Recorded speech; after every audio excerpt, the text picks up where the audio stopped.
Ryan Reynolds here from Mint Mobile. I don't know if you knew this, but anyone can get the same premium wireless for $15 a month plan that I've been enjoying. It's not just for celebrities. So do like I did and have one of your assistants switch you to Mint Mobile today. I'm told it's super easy to do at mintmobile.com/switch. Upfront payment of $45 for 3-month plan, equivalent to $15 per month required. Intro rate first 3 months only, then full price plan options available. Taxes and fees extra. See full terms at mintmobile.com. Wine and Crime contains graphic and explicit content which may not be suitable for some listeners. Listener discretion is advised.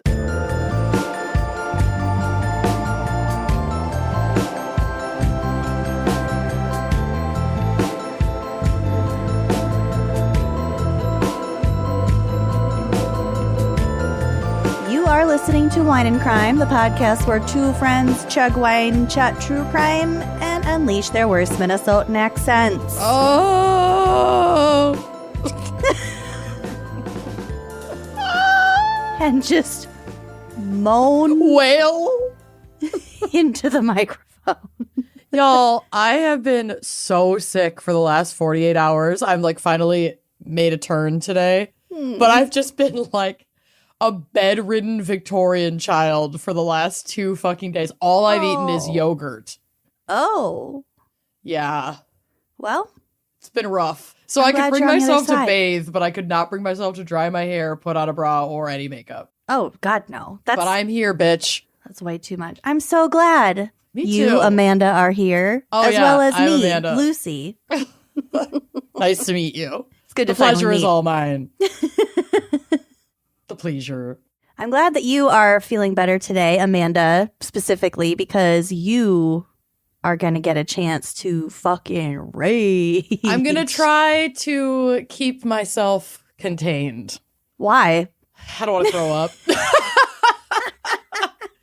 don't want to make myself puke. But Yeah, well, that's good. yeah, this topic is a fucking doozy. It is. We have done we have a similar previous topic, and I am confident we're going to have future similar topics. Oh, yeah.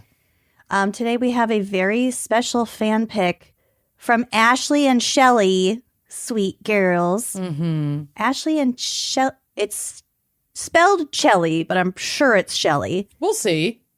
We'll see when they email us to A&C. offer a corrective. Oh my God. I got to ask for their forgiveness in advance, but we'll get to it. Ashley and Shelley have selected the topic of killer cops. Yes. And so I thought I would feature my Christmas gift from Lucy. It's a cab. A cab. A cab. I'm obsessed. Do you remember the artist's name? Because I can't make it out from their signature. Yep. Her name is Jennifer Leatherby. And she is a fantastic artist. And I got Amanda this. I fucking print. love it so much. It's a yellow taxi cab, and then on top it just says a cab. It's a cab. It's a cab. That's all it is a cab. I know you'd love it, but yeah. I do. I love it. Let's see what her TikTok is. I'll shout her out. Jen's TikTok is the Jennifer Leatherby. Love. Traditional spelling. Love that print. Love it so much. She also does these really pretty delicate florals. Ooh. Gorgeous. Abstract florals. I have one of those in June's room. It's pretty great. Pretty great. How cute. Okay. Killer cops. Yep. Killer cops. This is going to be a rough one. I think that we should go ahead and get started. Yeah. So, Amanda, what is our wine crime pairing for killer cops? Beans is preemptively climbing into my lap to comfort me. I am not drinking for obvious reasons. I'm on the edge of death at all times.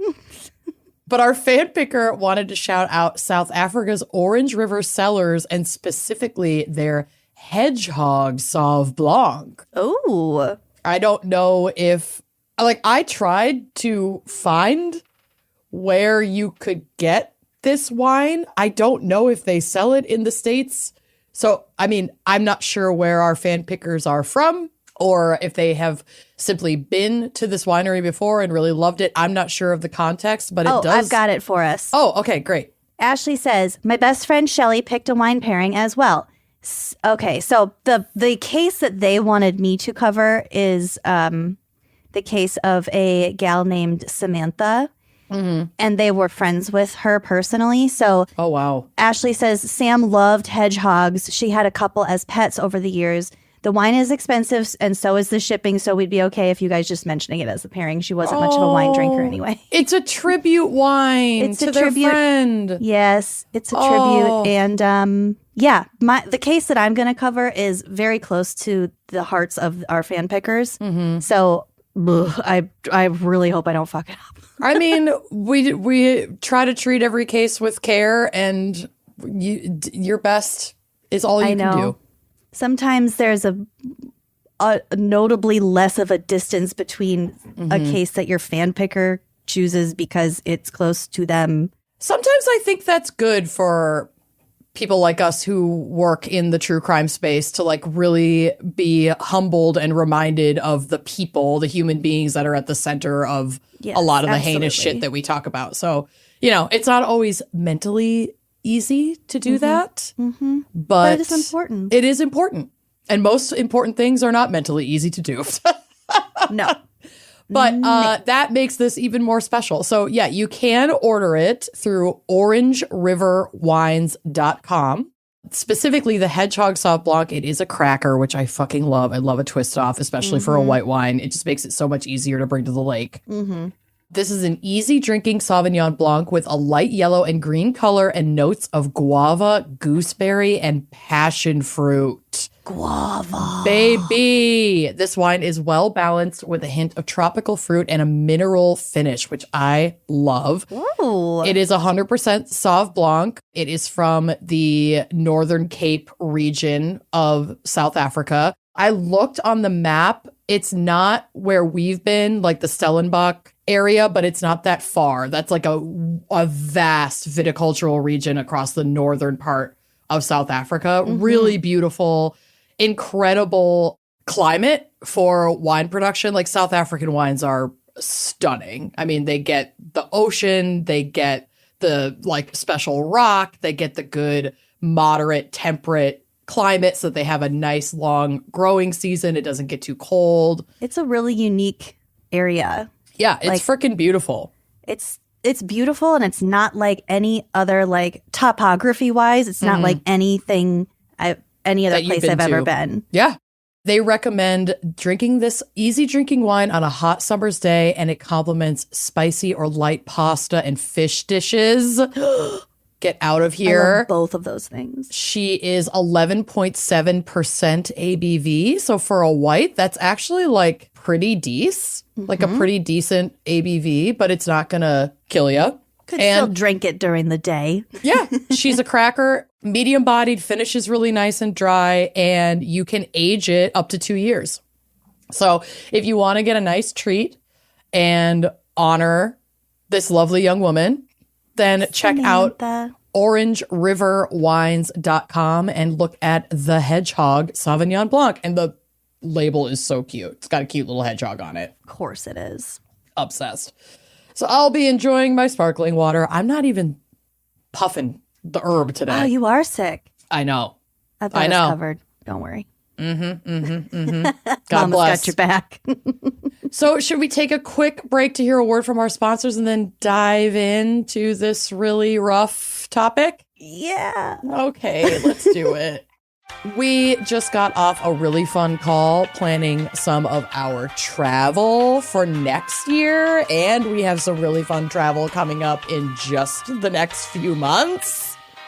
And packing is sometimes a stressful experience, but it is really fun when you're excited about all your fun little outfits you can bring on vacation. I'm already doing it in my mind. Yeah, baby. Vacation season is here, okay? And this year I am treating myself to the luxe upgrades I deserve with Quince's high-quality travel essentials at fair prices.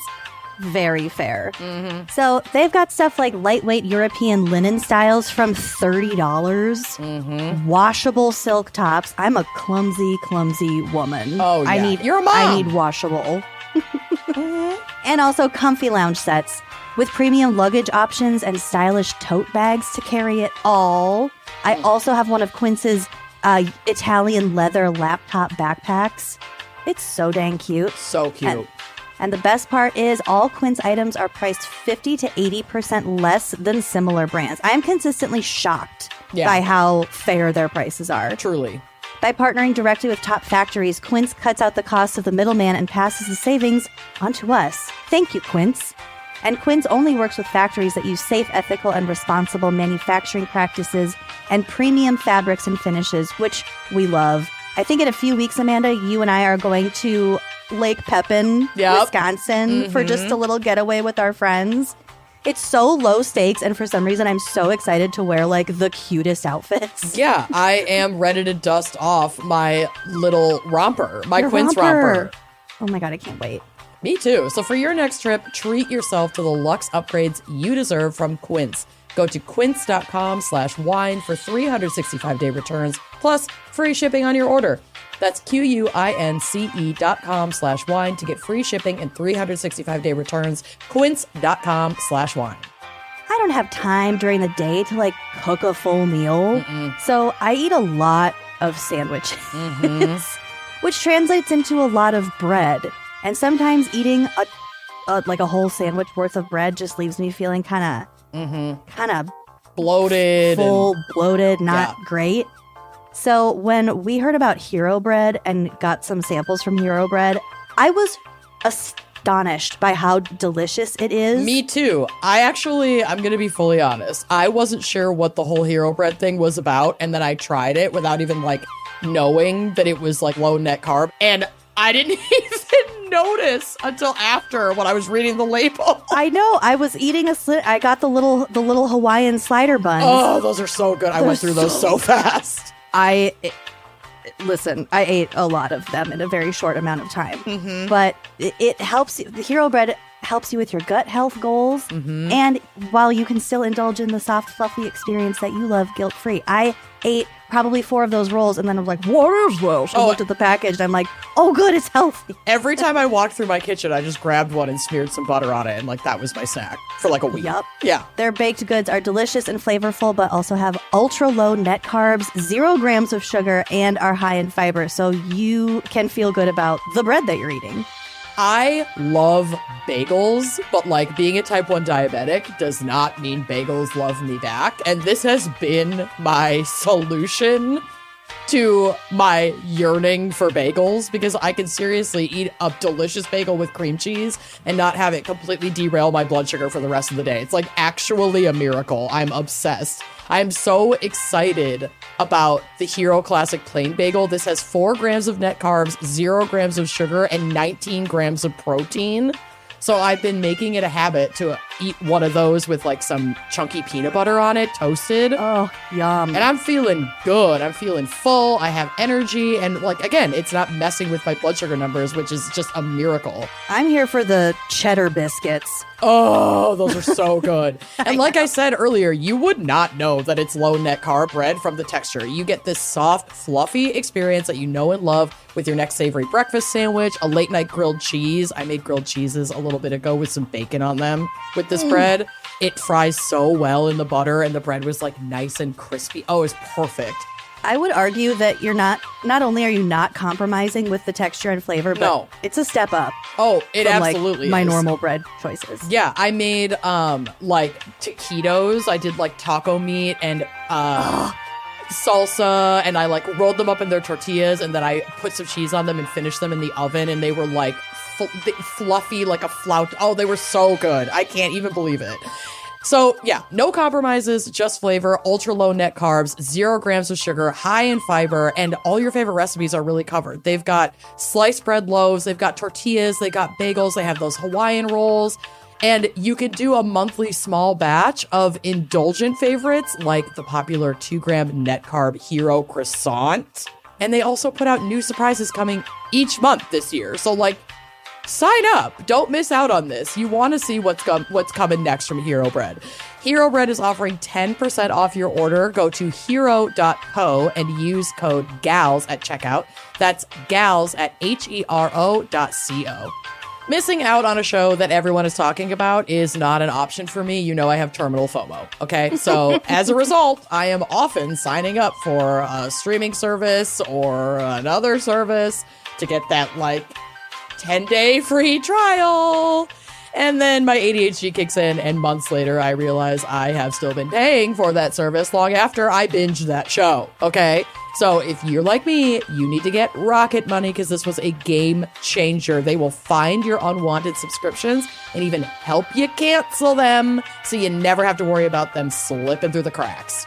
Rocket Money is a personal finance app that helps find and cancel your unwanted subscriptions, monitors your spending, and helps lower your bills so you can grow your savings.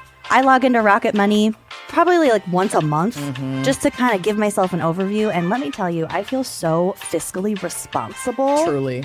My dad would be so proud. So proud. Their dashboard is very easy to navigate. You can see all of your subscriptions in one place. You can know exactly where your money's going. It's not just subscriptions. It's everything you're spending money on and from which accounts. And for subscriptions that you don't want anymore, Rocket Money can help you cancel them. Thank you very much.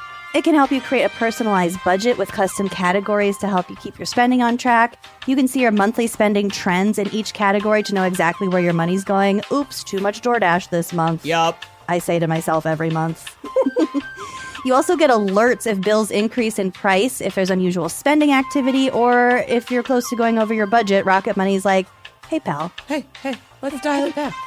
Yeah, just dial it back a little bit. You don't need that. You don't need that Starbucks. Hey, can I cancel this random newspaper that you've had for 3 years that you forgot about? Sure yes, can. Thank you. Rocket Money will even try to negotiate lower bills for you. They automatically scan your bills to find opportunities to save, and then you can ask them to negotiate for you. They'll deal with customer service, leaving you to not have to deal with customer service. It's a miracle. Rocket Money has over 5 million users and has saved a total of $500 million in canceled subscriptions, saving members up to $740 a year when using all of the app's premium features. That's a trip. That's a weekend getaway, babe. Yeah. So cancel your unwanted subscriptions and reach your financial goals faster with Rocket Money. Go to rocketmoney.com/gals today. That's rocketmoney.com/gals, rocketmoney.com/gals. So, as alluded to, this is your fair warning. We're going to go hard on cops today, obviously. So, I have former police officers in my family. So, I have complex emotions about police, which I think is always good to hold the complexities. This is not a simple topic, but if this is going to offend you or trigger you in any way and you're going to be upset about it, just turn it off now. Don't email us. We're not going to read it. We have 400 some other episodes for you to choose from. Yep. So here's your warning. Don't email us. No. This is not a Blue Lives Matter podcast. No. Sorry. Are you new here? Yeah. She doesn't even go here. Yeah. Yeah. And I'm not sure if Karen Reed did it, but it's not because I am anti-cop. The evidence just is not fucking adding up. Okay. I haven't watched that documentary yet. I'm excited. When Justin and I were driving back to Boston from Josh's birthday party in the Berkshires. Oh, a long time ago. Well, not that long. I mean, it was just this past summer. We saw a bunch of the Free Karen Reed protesters on an overpass. They are hardcore. Boston is truly a city divided when it comes to Karen Cops. Reed. Were they both cops, or was just he the cop? He was a cop. John O'Keefe, I think is his name. He was a cop. Well, careful where you step, John. Sorry. Did he die? Yeah, he's dead. Oh, sorry. Okay. Anyway, whatever. So you don't need to agree with every sentiment that we have, but at the very least, be open-minded. Like I said, it is important to hold complex ideas. So yeah, that's your warning. Maybe bye. Hopefully not. Okay, so the word cops is the informal term for people employed as police officers who are supposed to serve the public, but in reality are frequently beset with problematic ideologies blending extremism, racism, bigotry, misogyny, xenophobia, and also a big-time victim mentality, even though they are definitely not. And okay, fine. They often put themselves in harm's way to stop crimes. So do EMTs, firefighters, minimum wage retail workers, and teachers. pizza delivery driver is one of the most dangerous jobs in America. Cool. Yeah. From like firearms, like violence. Robbery. Whoa. Carjacking, firearms. Yeah, I don't know if that's still currently true, but I read that a while back. I'll look it up. Damn. So I wanted to sneak this in at the top. This is a quote from The Atlantic, an article that came out June 16th, 2020, June of 2020. A little fraught time in our culture. The article was called "The Culture of Policing is Broken." Quote, "All cruelty begins with dehumanization, not seeing the face of the other, not seeing the whole humanity of the other. A cultural regime of dehumanization has been constructed in many police departments. In that fertile ground, racial biases can spread and become entrenched." That was pretty succinct. Yep. Yeah. What's the phrase? It's not one bad apple, the whole tree's fucked up. Right. It's our whole system. One bad apple rots the whole barrel or whatever. Yeah. Yeah. Like my in-law, whoever, the police officer is a good person, is an individual good person. Like being a cop is not an automatic condemnation of like your person, like you as a individual. But yeah, like, and I'm not like a cop sympathizer, but obviously, and we're gonna get to it. The what modern policing is rooted in, and how intentional the distance from that origin story is to essentially whitewash and make palatable what this system comes from and the ideologies that this system still holds very, very tightly. That is, white supremacist ideation. But that's not like at the forefront. Obviously, we as a society make cops into like heroes and community servants. And like there's been a lot of really positive propaganda around policing for a very long time.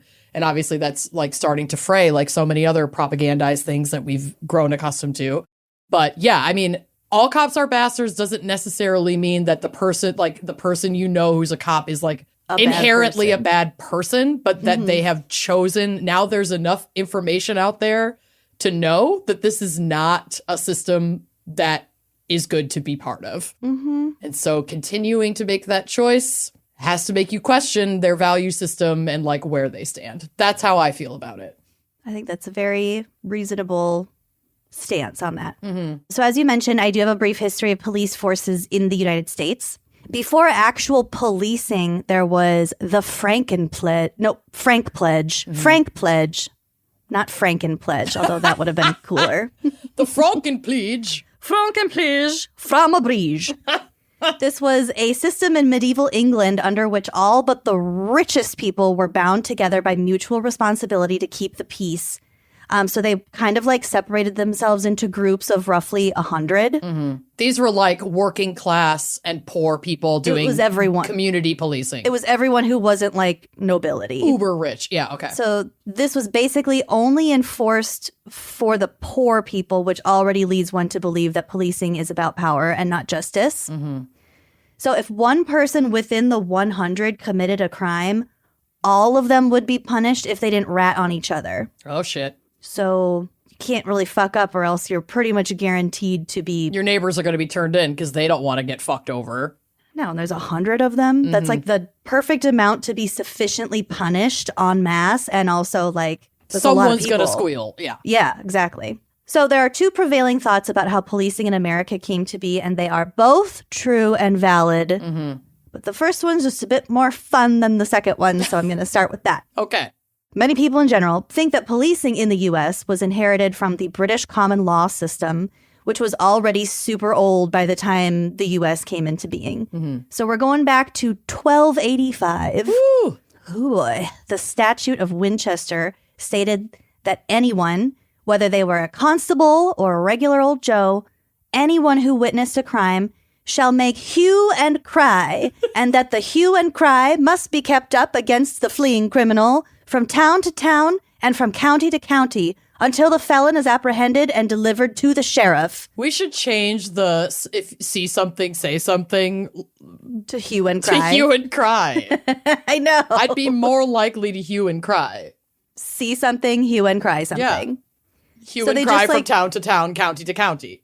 So they just chase the criminal around, yelling what they did. Like, pickpocket! Right there! He's a pickpocket! He stole a melon. Yep. Melon thief. Public bullying. And then they try to get other people to like join in with them. So there was just a stream of people chasing someone. Listen, it kind of sounds fun. Don't underestimate the what's the word I'm looking for? Efficacy of the public efficacy shaming. of a public shaming. Yes, yes. Yes, thank you for being inside of my mind. You're welcome. It's a scary place to be. The efficacy of a public shaming. Yeah, that's exactly what I was fucking looking You for. took the words out of my fucking frontal lobe. I'm like actually a little creeped out right now. What's the word I'm looking for? The efficacy of a public shaming. Oh yeah. Yes, exactly. Holy shit. Get out of my brain. I'm out. I'm officially out. Okay.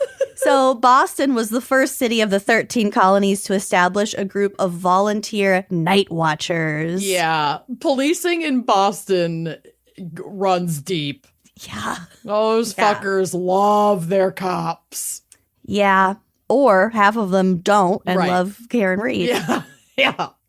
So one source said this was came about in 1631 and another one said 1635. Either way, they didn't start being paid until 1712. So these first several volunteers. decades was all volunteers. Mm-hmm.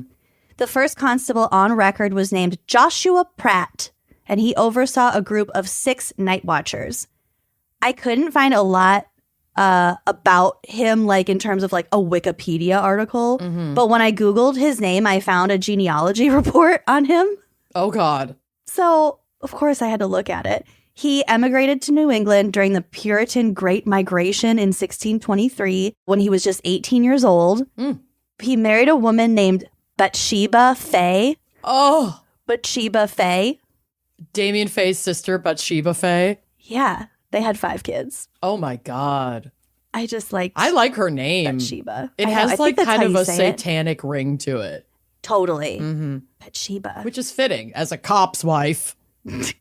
I picture her as just being like really, like just a really big lady.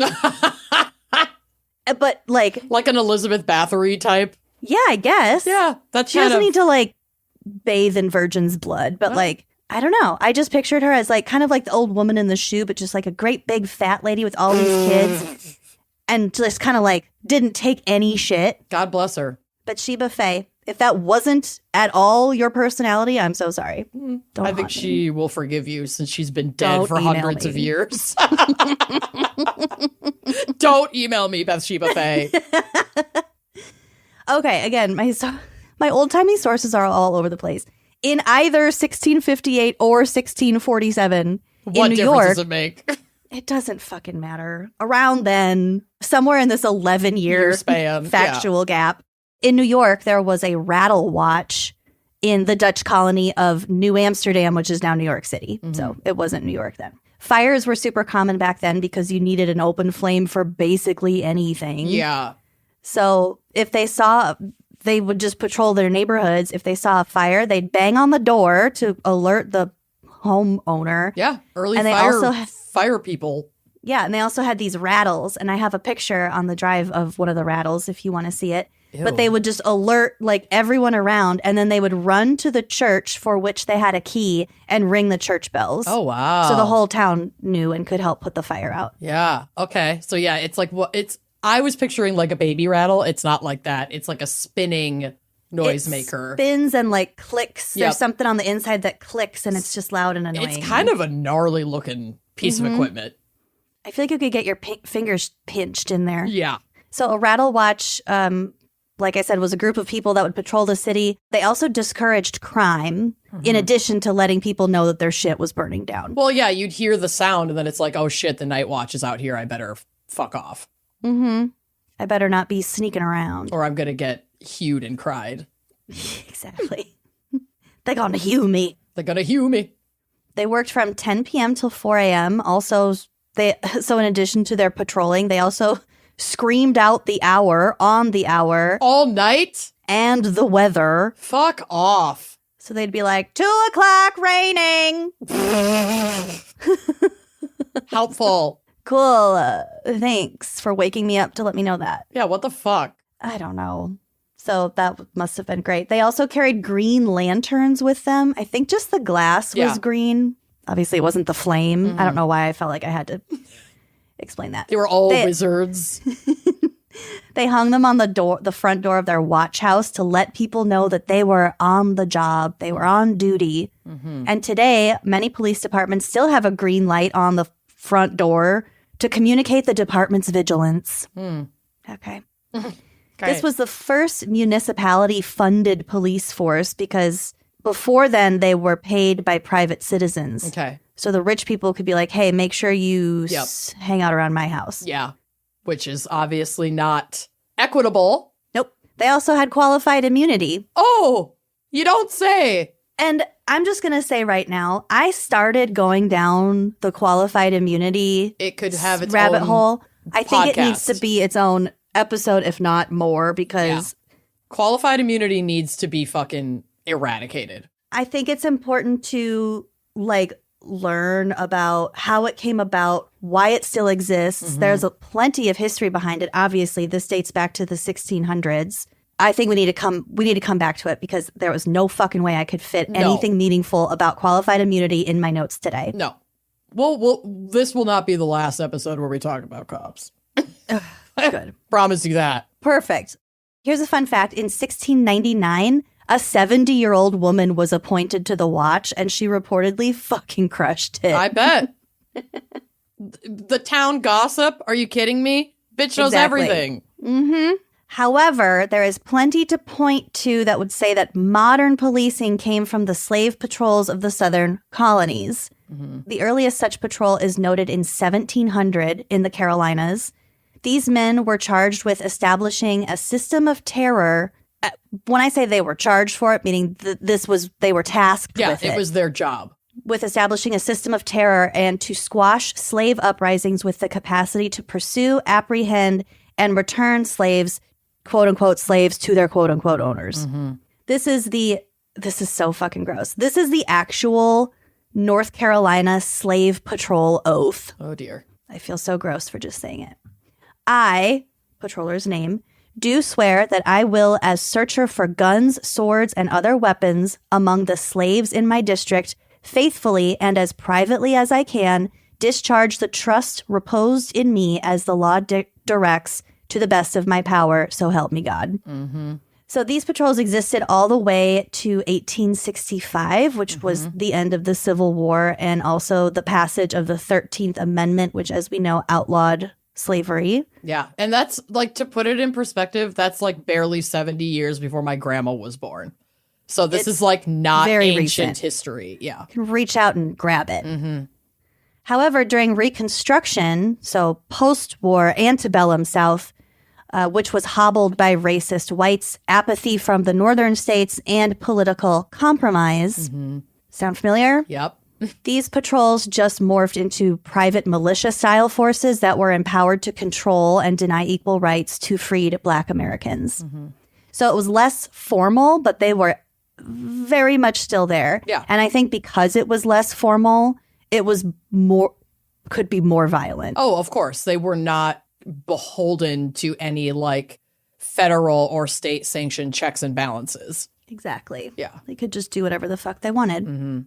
Now they went even further because they would relentlessly enforce Black codes. So these were local and state laws that would deny access to labor, voting rights, wages, and just freedom in general for formerly enslaved people.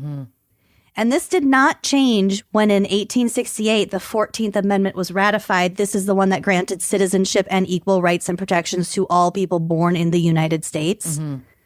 So it technically provided equal protections to Black Americans, but as we know, wasn't enough. Nope. Jim Crow, baby.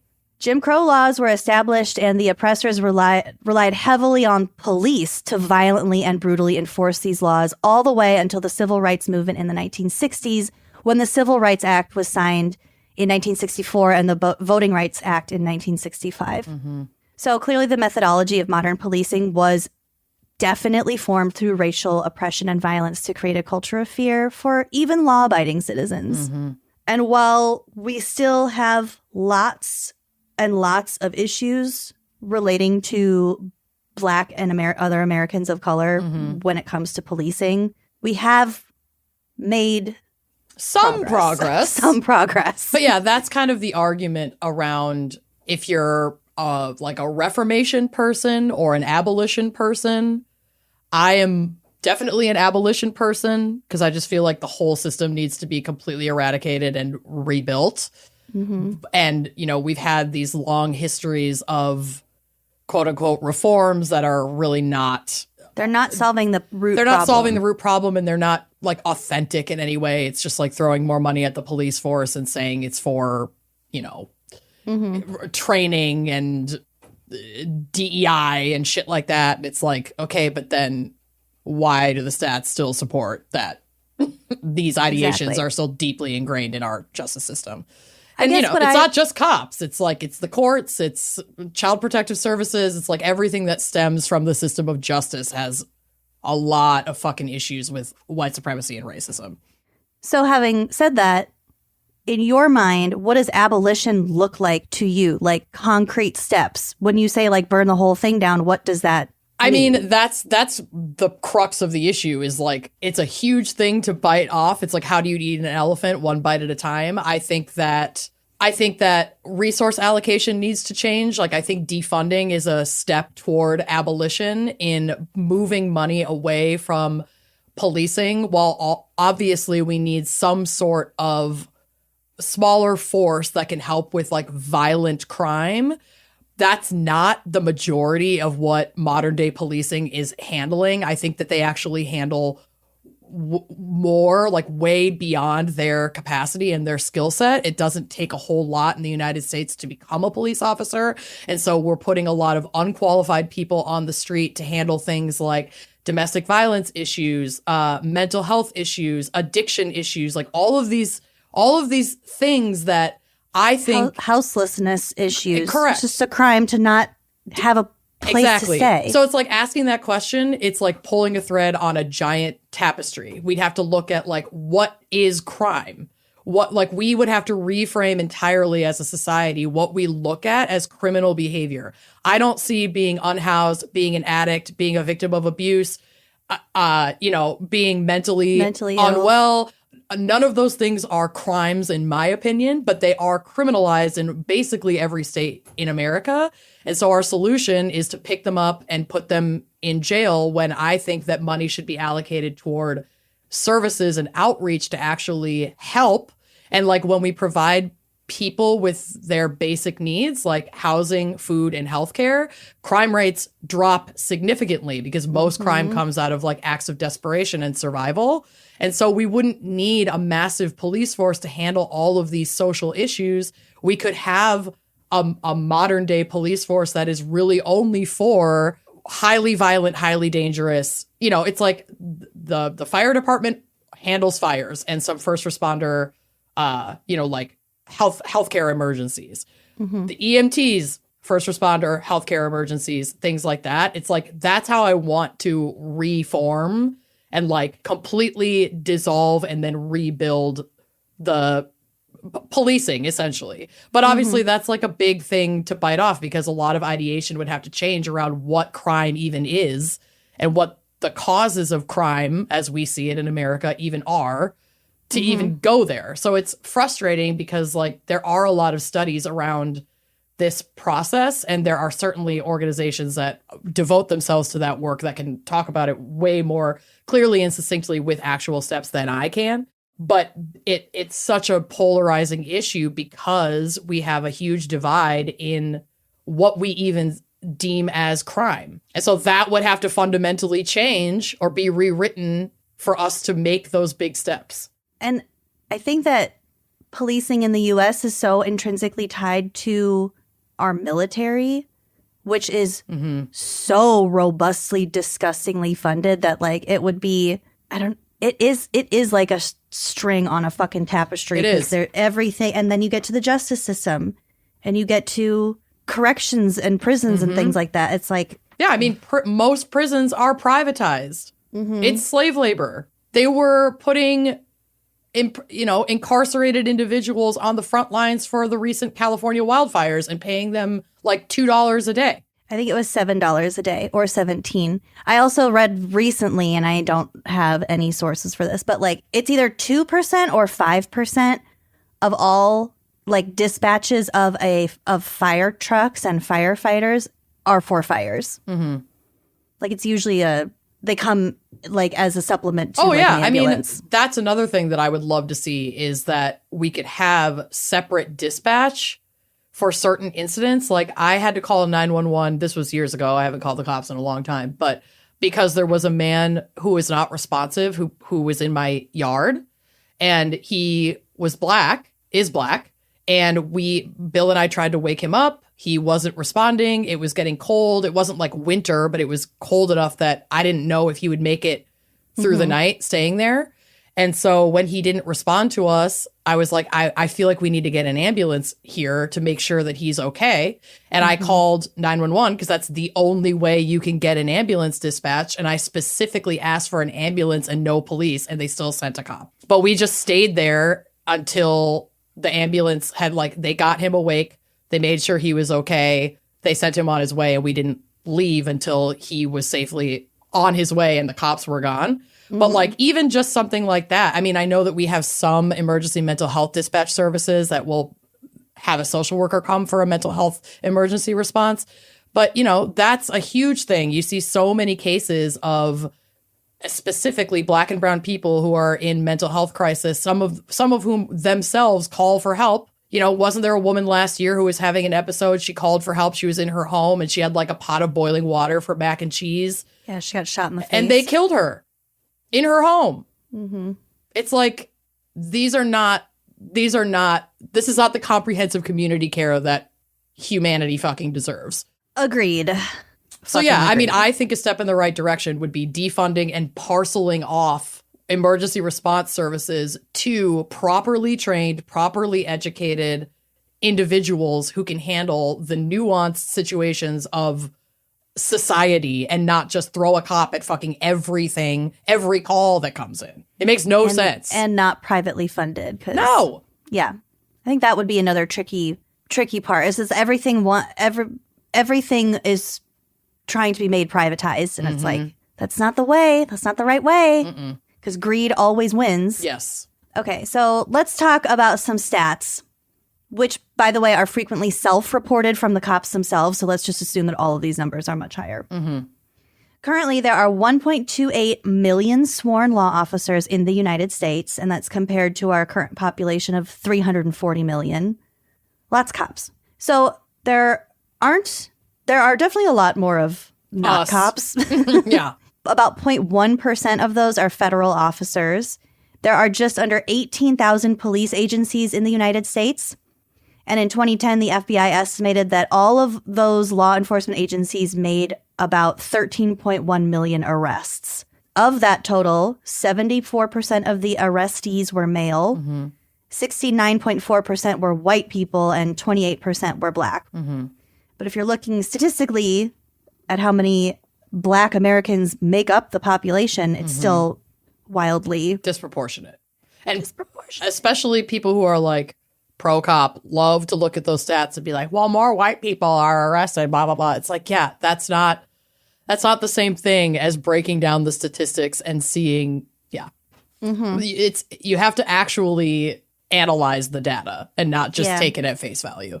The average salary for a cop in the U.S. is $72,000 a year. Not bad. Too much. Arguably too much. Yeah. In 2017, 986 people were shot to death by law enforcement officers. In 2024, that number was over 1,200. And like I said, facts like this are hard to pin down. But if over this, 7-year period, we're getting 300 more people shot to death, and I think it's worth noting that this is after 2020. 2020 was in between these years. The Law Enforcement Epidemiology Project from the School of Public Health at the University of Illinois, Chicago, offers these 3 sobering statistics. 15% of civilians that experience police threat or use of force during legal interventions are injured. Because police are way overpowered. They'll just like twist your arm, throw you to the ground. 250,000 civilian injuries are caused by law enforcement officers annually.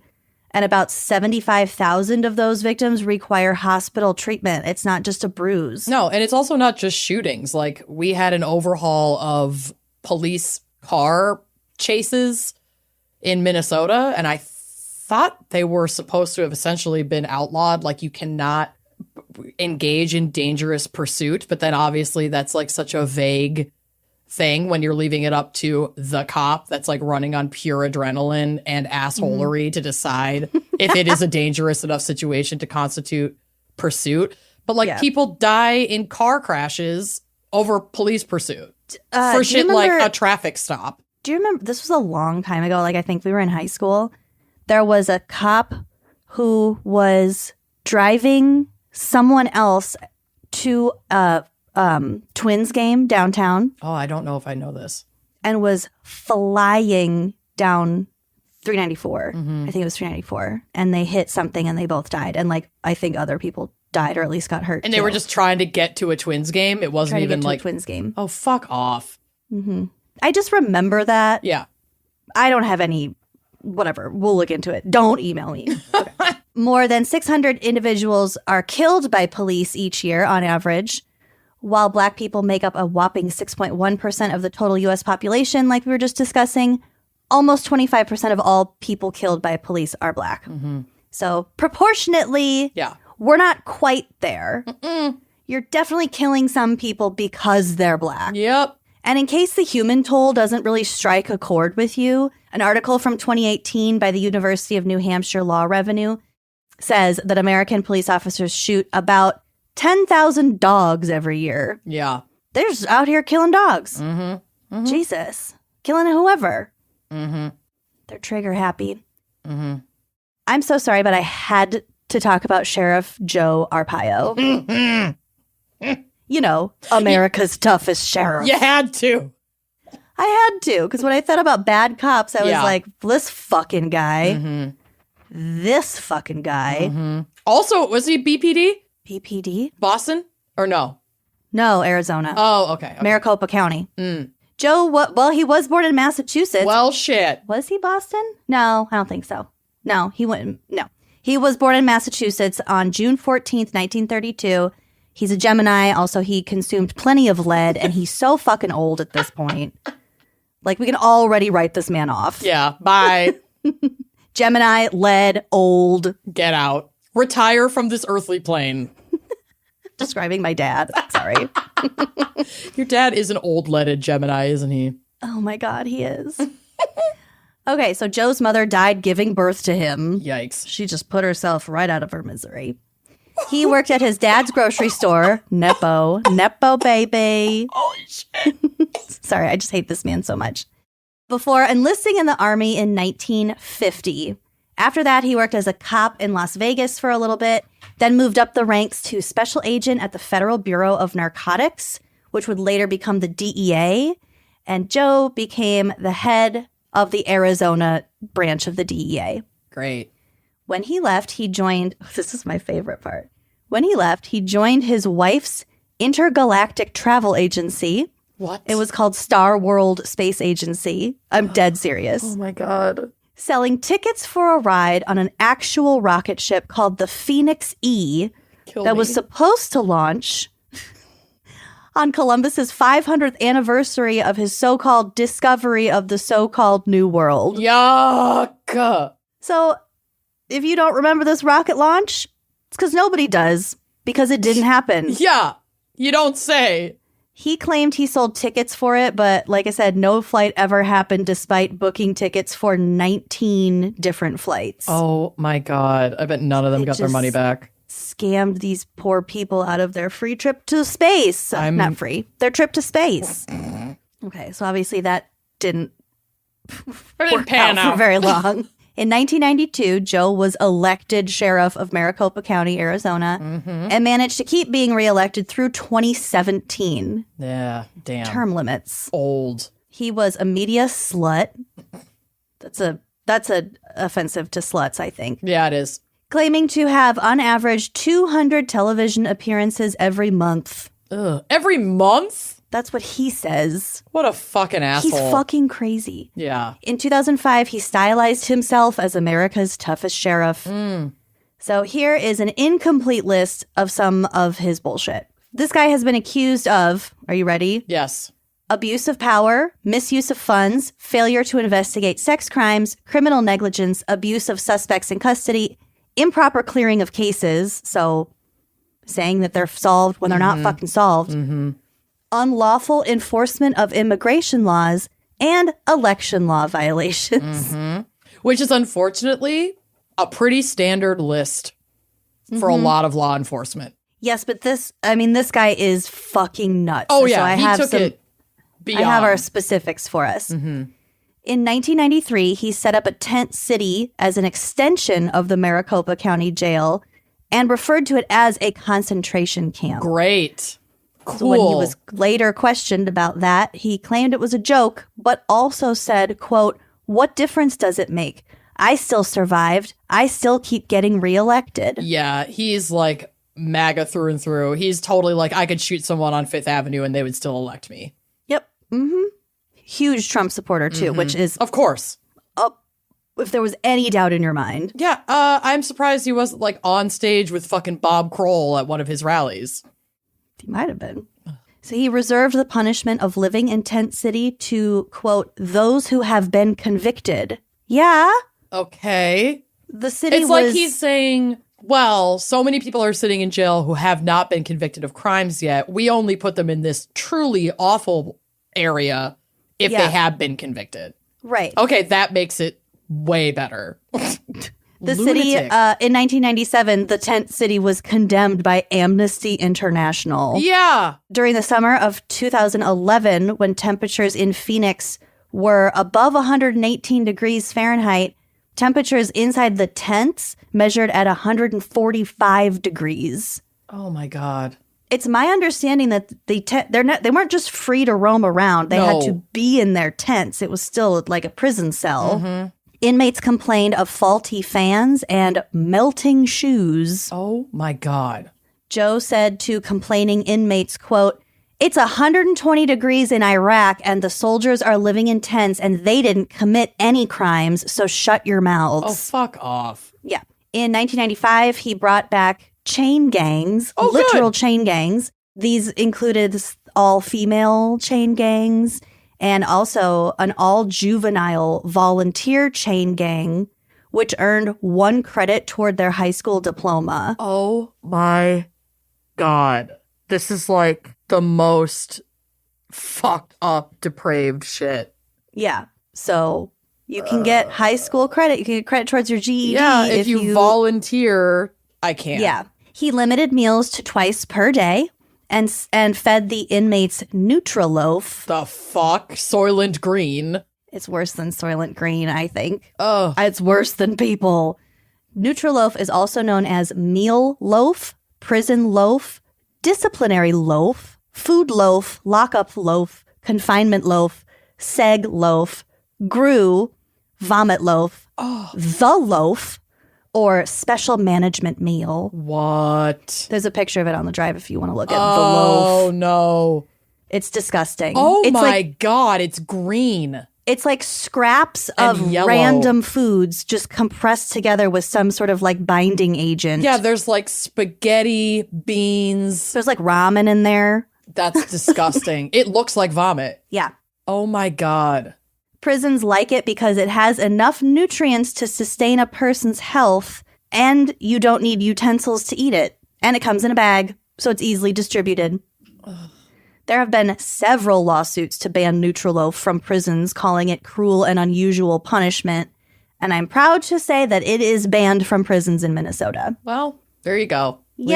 least there's 1 point for the prison and justice system in our state, our beautiful state. In 2010, Joe created an armed immigration posse to help his officers enforce immigration law. And this posse included members such as Lou Ferrigno and Steven Seagal. Y'all. They just wanted to go ride around on horses with guns and play sheriff. Yeah, the gross, like, Hollywood propaganda bullshit. I mean, we're seeing that right now. Fucking Dr. Phil just did an ice ride along. Oh, God. And like, put it on his show or whatever. Like, fuck off. You guys are so gross. So fucking gross. Exactly, Dr. Phil. Go fuck yourself. Go fuck yourself, Dr. Phil. The posse got shut down because immigration law is definitely a federal issue and not a county sheriff's office issue.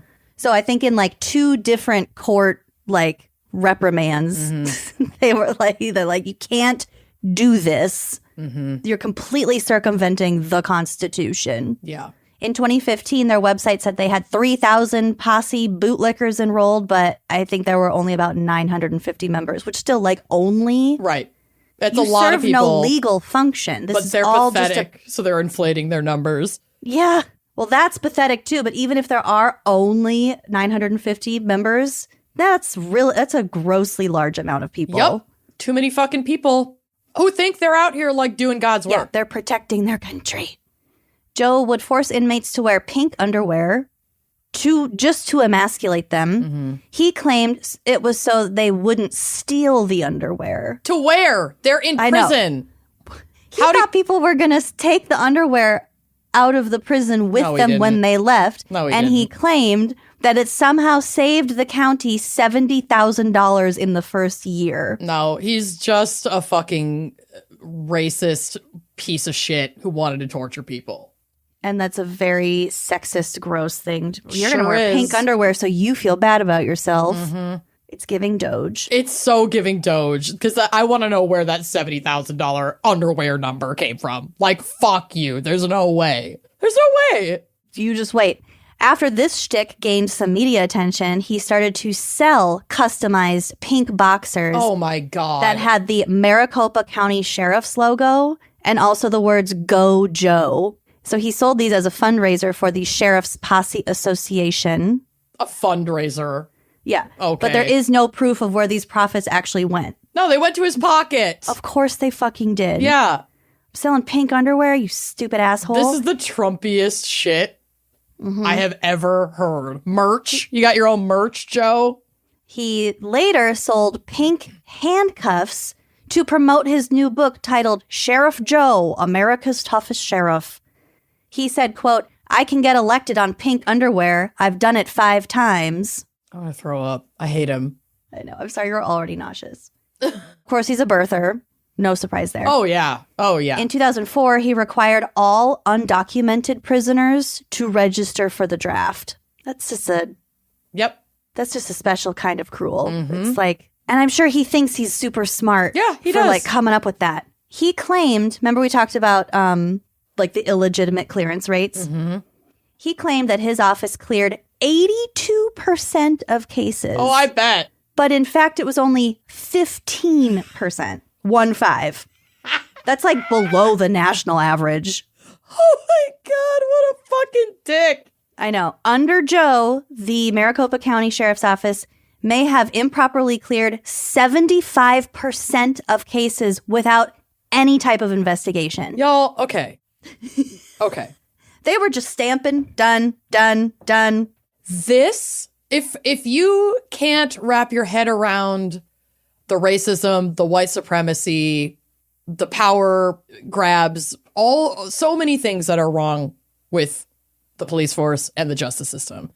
But you're like, I would assume, because you're listening to this, a pretty avid listener of true crime. This stat should 82%. should radicalize you, because this kind of failure, if you care about the victims of crime, which like cops love to fucking say that they do, this should make you sick. All of the other things should also make you sick. So like, think critically about that.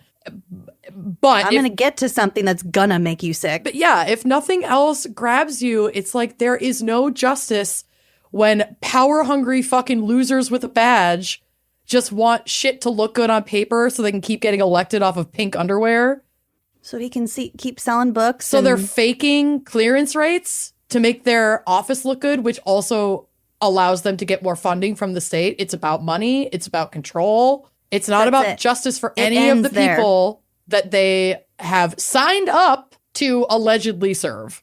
Mm-hmm. Yep. It's gotta go. Well, this next part might make you throw up. So they may have improperly cleared 75% of cases without any kind of investigation. Among these cases were these separate rapes of 3 girls, ages 13, 14, and 15. The 13-year-old was raped by her uncle and ended up having to get an abortion. Oh, that No poor justice, nothing. No, cleared. I think they later sent the uncle to jail after this was made public and they reopened people were some outraged. shit. At least I hope so. Otherwise, I don't know how we would know that it was her uncle. No, the cops do not care about sex crimes and domestic violence because they're, statistically, a lot of fucking cops are... Well, we'll fucking get to that too, my friend. We are will get perpetrators of these crimes, but also they just don't care about women. They don't care about women. What are you gonna do? What was she wearing? Yeah. From 2004 to 2007, more than 400 sex crimes reported to Joe's office were either improperly investigated or not at all, like I said. Joe says, quote, "If there were any victims, I apologize to those victims." Thanks. Yeah. So if that gives you an indication of where his head's at on all this. I hope you don't, but do you remember the show Smile, You're Under Arrest? No. Good. It only had 3 episodes, the first of which aired in 2008. I don't know what, network this was on. Probably some Spike bullshit. Probably. I mean, Cops has been one of the most, pervasive shows on television, and there have always been offshoots trying to capture that same, lightning in a bottle. PD Live. Yeah. Yeah. Cops is just straight up back on now. So the premise of this show was people who had warrants were lured into police custody using fake scenarios. It was a prank show with the end goal of arresting people. So Joe must have liked how problematic this concept was because he appeared on the show. In fact, all of the cases that were presented on the show in its 3 episodes were out of Maricopa County PD. Cool. So here's just an example. Here was just one of the scenes. He wanted a production credit to add to his 200 TV appearances a month. He wanted to be on TV. He wanted to be the toughest sheriff. Okay, so in one episode, wanted fugitives are lured to a fake movie set with the promise of $300. Once there, they were asked to be extras in a movie called The Lime Green Line. Okay. I don't really know what that refers to. I bet it makes sense to cops. Sure. It might have been the light outside of the police station. I don't know. Maybe. This film was sold to them as a prison movie that was going to be a little more kid-friendly. Okay. During the supposed filming, the main character messes up his lines, and the director asks the fugitive to step in and take over. Like, hey, step in and play the main character. Just say this line. Then they get all excited to do that. Wearing their prison getup, they are made to say lines like, quote, "If I knew I had a warrant, I would have taken care of it." Then they are handcuffed to the bars, supposedly as part of this movie scene that they're filming. Okay. Then everyone leaves, and then someone comes back to tell them that they're on a prank show, and then they tell them that they are actually under arrest and these are real cops, and you're actually handcuffed. That is entrapment on every fucking level. It's so psychotic. That's cuckoo bananas. And this man's Wikipedia page, if I printed it out, it would probably be 40 or 50 pages. It was the longest. It was so. This is not, like I said, not an exhaustive list. No, this is just the tip of the iceberg of the kind of bullshit this guy was pulling. Yep. But that's enough for now. So our fan pickers today wanted us to share the story of their friend and sorority sister, Samantha Herror, who loved hedgehogs and lived in Channahon, Illinois. So I couldn't find much about her early life other than she was an only child. I found a lot of helpful articles from the Patch. I think it's the Joliet Patch. So here's a quote from her mother, Heather. "She was a force. She was independent. She had honor. She had integrity. So as soon as Samantha turned 16, she wanted to get a job and work. So she took a job at McDonald's, later at the Manuka Public Library. That's where her mother, Heather, worked. Cute. Samantha graduated from Manuka Community High School and then went to college at the University of St. Francis in Joliet, Illinois. While she was studying, she had an internship at the Channahon Police Department. So she was really getting after it. Yep. And in 2016, she graduated with a degree in criminology. Sis was cool. Yeah. She got a job with the Western Will County Communications Center, or WESCOM 911, as a 911 dispatcher. Okay. How fucking cool. Yeah. I mean, it's a huge responsibility, but like we need, dedicated and empathetic people on dispatch because that can make I always thought I'd be so good at being a dispatcher. I think you actually would. You like keep your cool under pressure. You're pragmatic and like you speak clearly. I think you actually could do quite well. Thank you. Yeah. Maybe I'll follow in Sam's footsteps. Maybe. So her mom later said that her junior year of college, she made up her mind that she wanted to pursue being a dispatcher. She really loved her job. In March of 2017, when she was 22 years old, Samantha moved into her own apartment. It was only about 2 miles away from her parents. She was very, very close with her parents. She also had a cat named Salem. Stop it. I can only imagine it was a black cat named Salem. Oh, gorge. But yeah, she loved animals. In 2017, she began dating a guy named Phil Flores, who was a police officer at the Crest Hill Police Department. So given the title of this episode, I think you can see where this is heading. Yep. Phil was 10 years older than Samantha. He was also divorced. His parents didn't love the idea of their relationship, but they wanted to give him a chance. They trusted their daughter. Samantha's best friend, Taylor, I think Taylor was one of the group of Ashley and Shelley who sent this in. Her best friend, Taylor, didn't really like Phil either. And on one occasion that, I don't know if Taylor said it or the mom recounted that Taylor told her that they were driving to a Chicago Cubs game and Phil was driving so erratically that Taylor said later that she feared for her life and called him, quote, insane. That's so scary. Being in a car with somebody who's just driving, like my you have God. no control. I hate it. That's terrifying. Yeah. Over the next 6 months or so, Samantha's communication with Taylor was not great. She was texting Taylor back less and less. It's like maybe he's isolating her and she's losing or I'll tell you what he okay. did. Oh God. So this is not shaping up to be, it's sort of a field of red flags. And here are some more red flags. You're going to lose your mind. Oh God. Phil was a former Marine. He could not hold down a job when he got back, so he became a cop in 2012. His first marriage lasted about 14 months before they separated. And I have to point out that 10 of those 14 months, he was deployed in Iraq. So he wasn't even home and his Wasn't wife even was still fucking home. like, I gotta go. Yeah. You suck. Phil and Sam's first date was at the Grundy County Speedway. No. And he brought along a fellow cop and his date. So it was like a double date. Oh, yuck. But like multiple cops hanging out. At the Grundy County Speedway.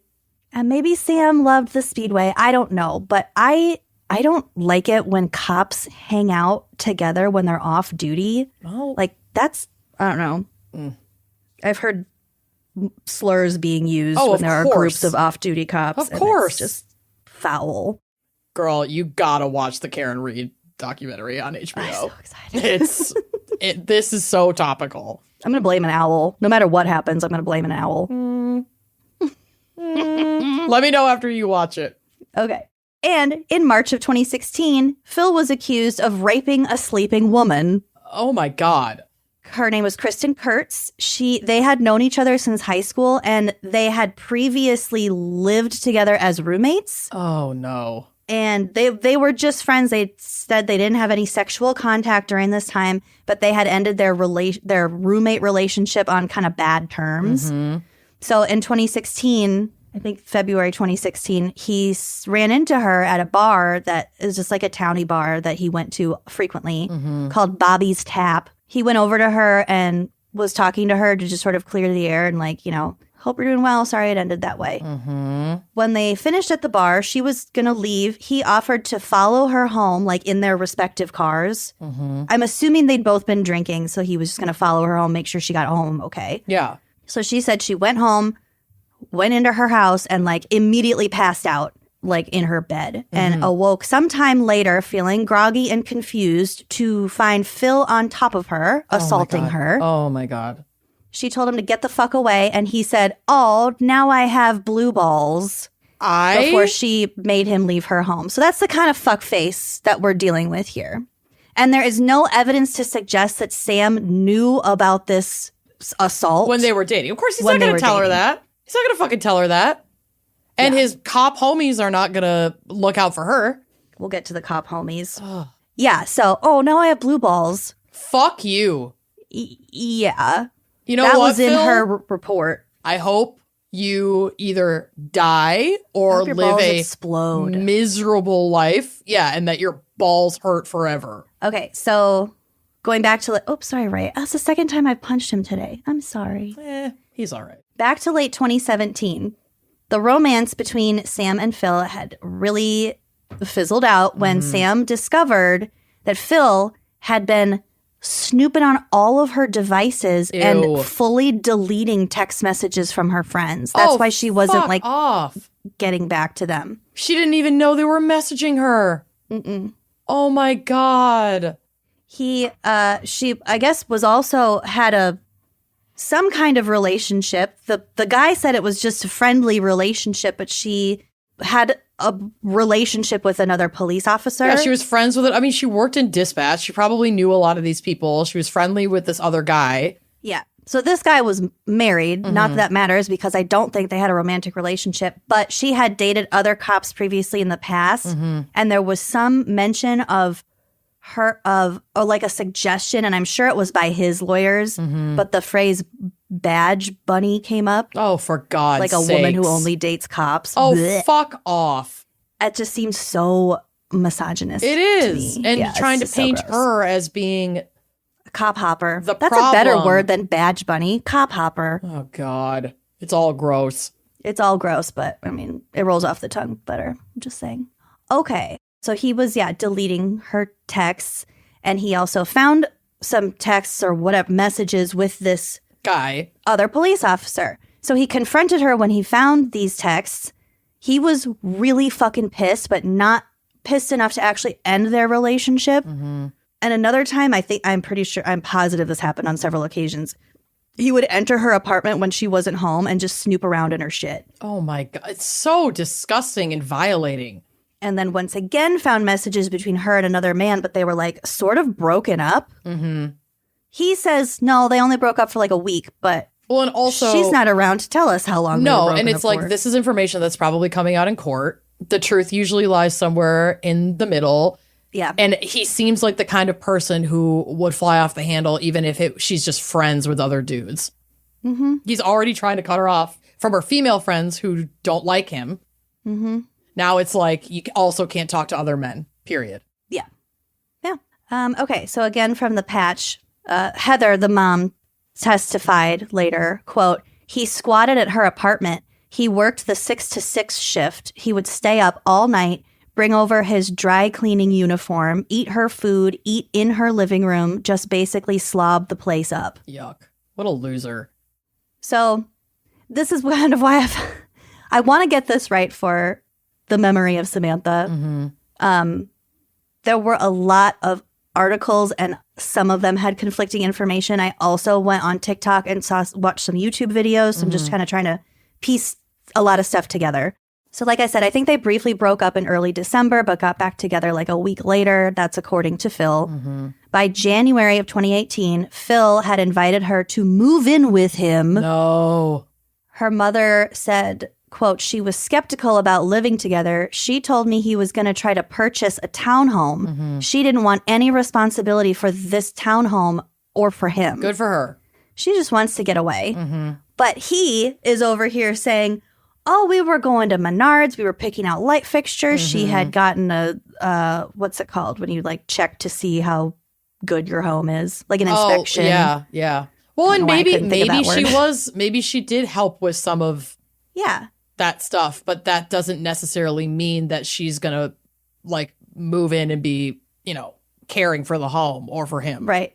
I also think that by this point she was probably isolated enough. Yeah.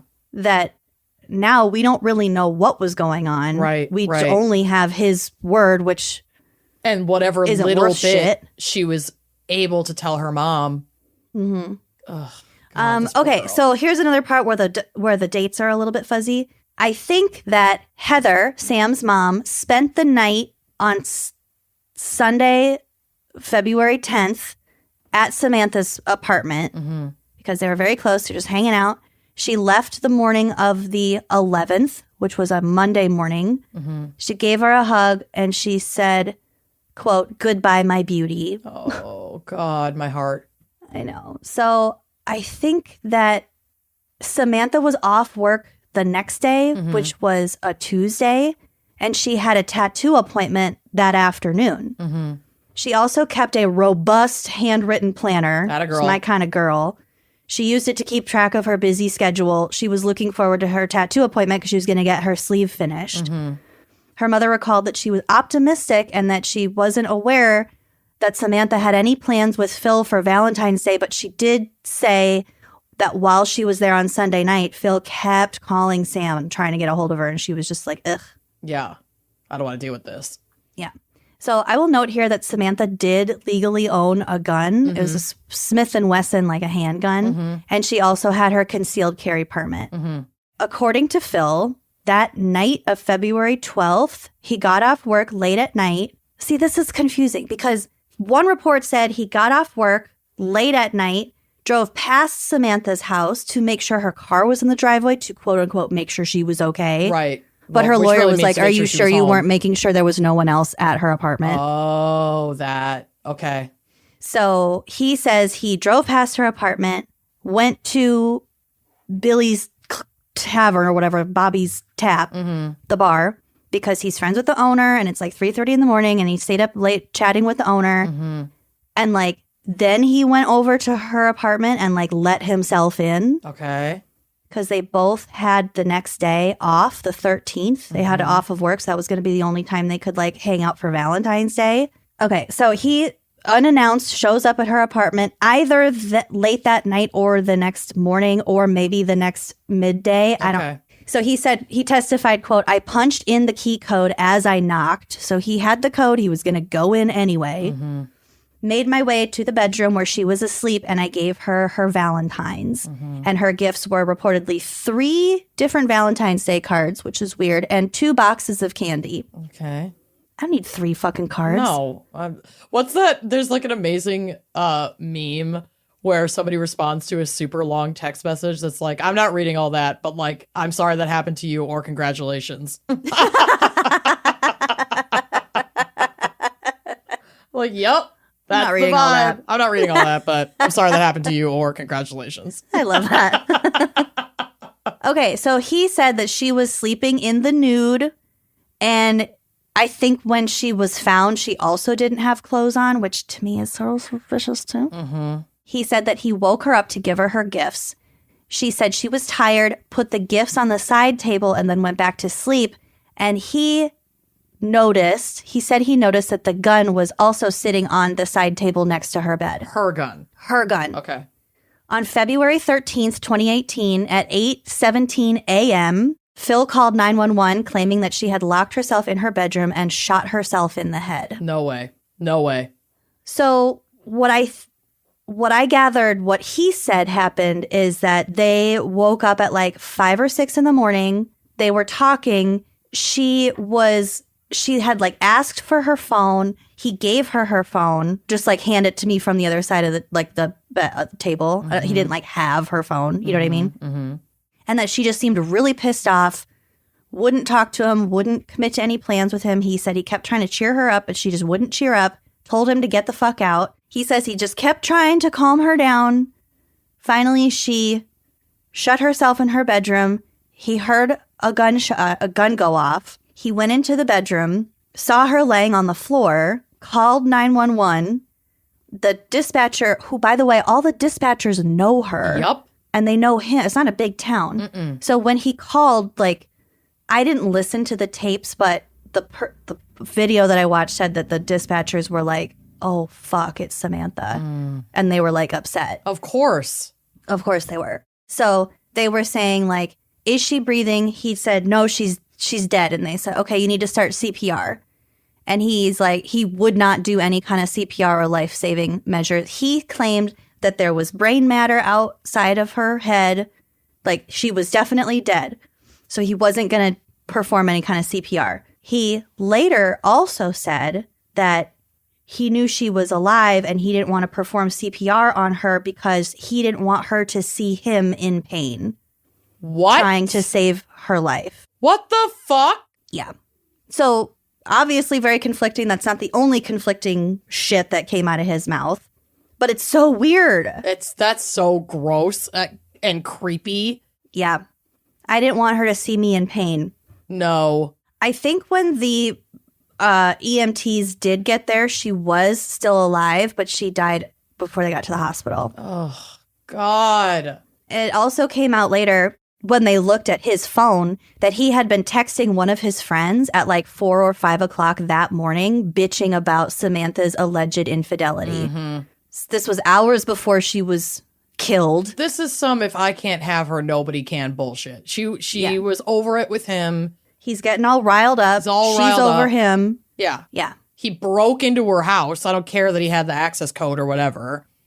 Like, fuck off. There was no gunshot residue found on Sam. And again, she was nude. So it wouldn't even be like on her clothes. It could have been like all over her arm. Yeah. Because she wasn't wearing any fucking clothes. You know? None is found. How strange. None is found. The Illinois State Police Forensic Lab found gunshot residue on Phil's dark sweatshirt and on his right hand. Yep. He also had several spots where there was blood spatter on his sweatshirt. Yeah, and as a cop, he should fucking know that they're gonna find this shit. Yep. And like I said, he gave inconsistent statements, and a lot of the details that came out, like, quote unquote, officially conflict with photos from the fucking crime scene. Yeah, so he's an asshole and he's an idiot. Phil never called Samantha's parents after her death, nor did he attend her funeral. 10 months later, the county coroner determined that Samantha had died by suicide. No! Even though there is so much fucking evidence to the contrary. It took them 10 months to all get their fucking story straight and to sweep this under the rug. So obviously, very suspicious, and the family quickly accused the police department of conspiring to cover up a murder. At some point during some subsequent hearing, it wasn't like a criminal proceeding because because Phil wasn't legally required to be there, but the Herrors were there and Phil was there, and there was some point at which he tried to apologize to them, and his attorney stopped him, and he ended up fully fleeing the courtroom and the building. What the fuck? So wait, he never has been arrested or charged with her murder? No, because the coroner deemed it a suicide, so he's completely cleared. And I also heard in one of these videos that on his social media posts, as soon as they cleared him, he was like bragging. Oh, fuck you. In July of 2023, the Herrors won a wrongful death suit in the amount of $15 million, which the money doesn't fucking matter. And they're not going to get the, hopefully they get this dude, but it seems like, I don't know how easy it is to get a case reopened after, the coroner had deemed something a suicide. Well, and I wonder if that wrongful death suit will come out of the taxpayer via the police force. Because that's another thing. He was put on leave after... there was some drunk driving incident while he was a cop. He was put on leave for a month, still collected, or on leave for however long, he still collected $20,000 while not working. Of course. From the taxpayers. Well, and a lot of times these lawsuits, or I think every time these because police are not required to carry personal insurance the way that say doctors are. And so when they get sued for shit like this, it comes out of the police budget. The police force makes these payouts to families. That's great. So that's your taxpayer dollars at work, people. Yep. So Yeah, that's the story of Samantha. I mean, Jesus, God willing, if somebody who hears this story knows something, I want to believe that there could be new evidence out there that could be brought up against him to try him again for this. Or, well, he never really went on to try him at all. It just seemed like they were blocked at every turn to try and get some kind of justice for her, for Sam.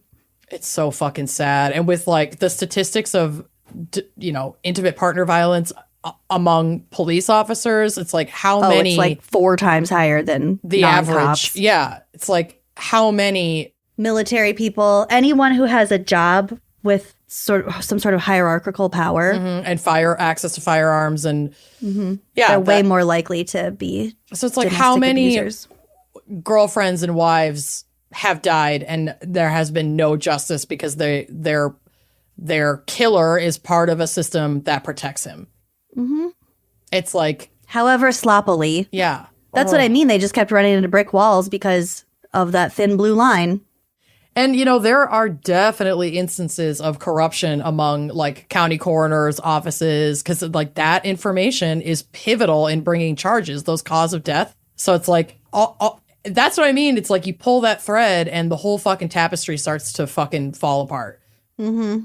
So, if you're interested in taking a job that within that system, like your commitment to integrity has to be at the front and center. And sometimes just that commitment alone isn't enough because the entire system can like, you think about this with like people who become police officers with like, positive ideation about wanting to create change from the inside. And then they're not able to do that because essentially every system that governs how they operate doesn't allow them to work with integrity. And it's just, it's so fucked up. I hate it. Yeah. Yeah. Yeah. Samantha, I'm so sorry. I'm so sorry, Sam. But you are a very beautiful girl. Did you see these pictures of her? Yeah. She's so sweet. Yeah. Criminology. I know. Cat lover. Hedgehog lover. We'd be friends in another life. Mm-hmm. Mm-hmm. Okay. Well, Ashley and Shelley and Taylor, I hope that I did your friend's case some justice. And I really hope that she and her family and you all see some justice with this motherfucker. Seriously. Like if someone out there I read about him, I was just something. Like, there's no fucking way he didn't do that. Allegedly. Okay, I don't want to get sued. Yeah. But also, you're a fucking prick. Yeah. Not buying it. Not buying it. Okay, well, shall we take a quick breather? Yep. Hear a word from our sponsors? Yeah, and then we'll get into my fucked up story. Great. If you're a parent, you get it. You don't have time to research every single product you use in your home, but you want to because you care about the health of your family and your children and everything. Mm-hmm. But there's just not enough time, and that's why you need Blue Land. They are certified safe and clean by the EPA, and they get the job done. And there are plenty of jobs, especially when you have kids.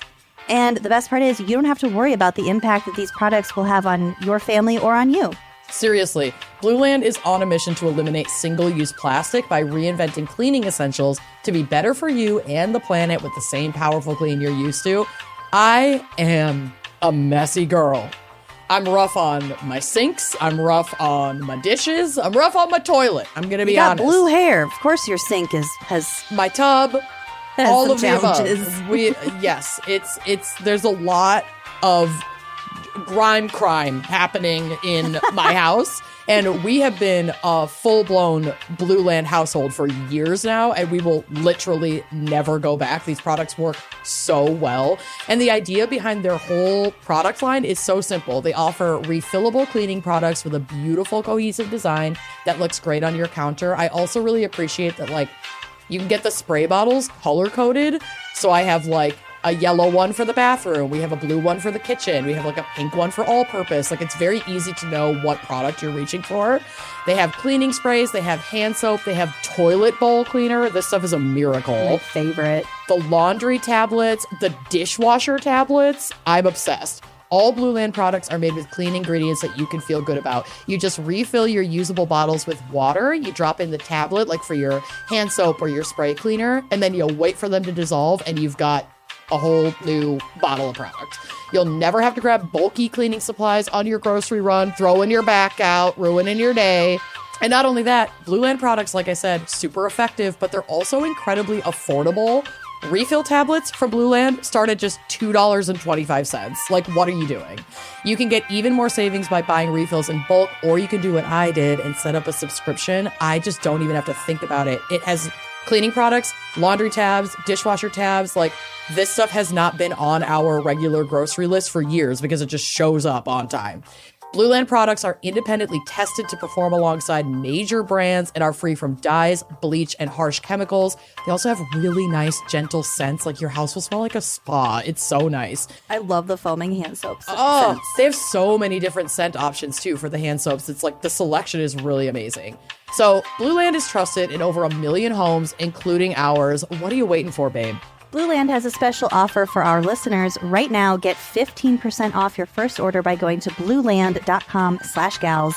You won't want to miss this. blueland.com/gals for 15% off. That's blueland.com/gals to get 15% off. Millions of Americans grind or clench their teeth at night, and most don't even know they're doing it, okay? So if you have jaw pain or even headaches after a night's sleep, there's a high chance that you grind or clench your teeth.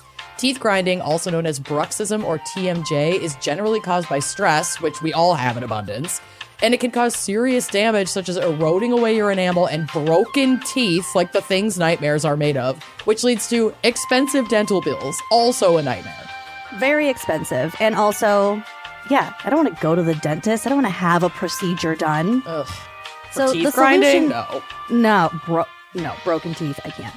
The solution to protecting your teeth is a mouth guard, but mouth guards from the dentist can cost you like up to $800. So not great. But the good news is there is Remy. Remy makes dental grade professional quality mouth guards without the painful price tag and without a visit to the dentist, which is even better. They're up to 80% cheaper than what you would pay by going to the dentist. Their process is so simple. They send you an at-home impression kit to create molds of your teeth. You send those back to Remy, and Remy's dental team will make your custom-fit guards and send them right back to you. Remy's guards are so comfortable to wear. They are so thin, I can't even tell that I have them on at night. Yeah. And I am definitely a night clencher. Yeah, you are. It's not great. I wake up grinding my teeth. Well, I did before I got my Remy guards. And I also have to say, it was a little bit daunting when I got the package in the mail, but their customer support is outstanding. It's like personalized. They are so responsive. It gave me all the confidence in the world to do my molds at home, and then I sent them in. Turned out to be extremely easy. They came back really fast. I am very, very happy with my experience with Remy. Yeah, they kind of walked you through everything. They were amazing. They were really amazing. Remy is for anyone dealing with nighttime grinding, clenching, or jaw pain who wants an affordable solution to protect their smile and say good night to jaw pain and headaches. Head to shopremy.com/gals and use code GALS to save up to 50%. That's 50% off at shopremi.com/gals with code GALS. Give your teeth a break without breaking the bank with Remy, and thank you, Remy, for sponsoring this episode. With HelloFresh, you get farm-fresh, pre-portioned ingredients and seasonal recipes delivered right to your doorstep. Skip trips to the grocery store and count on HelloFresh to make home cooking easy, fun, and very affordable. That's why it's America's #1 meal kit. Green Chef Every Plate is now owned by HelloFresh as well, and with a wider array of meal plans to choose from, there's something for absolutely everyone. I love switching between these brands because they do have very different recipes, and now our listeners can enjoy both brands at a discount on us.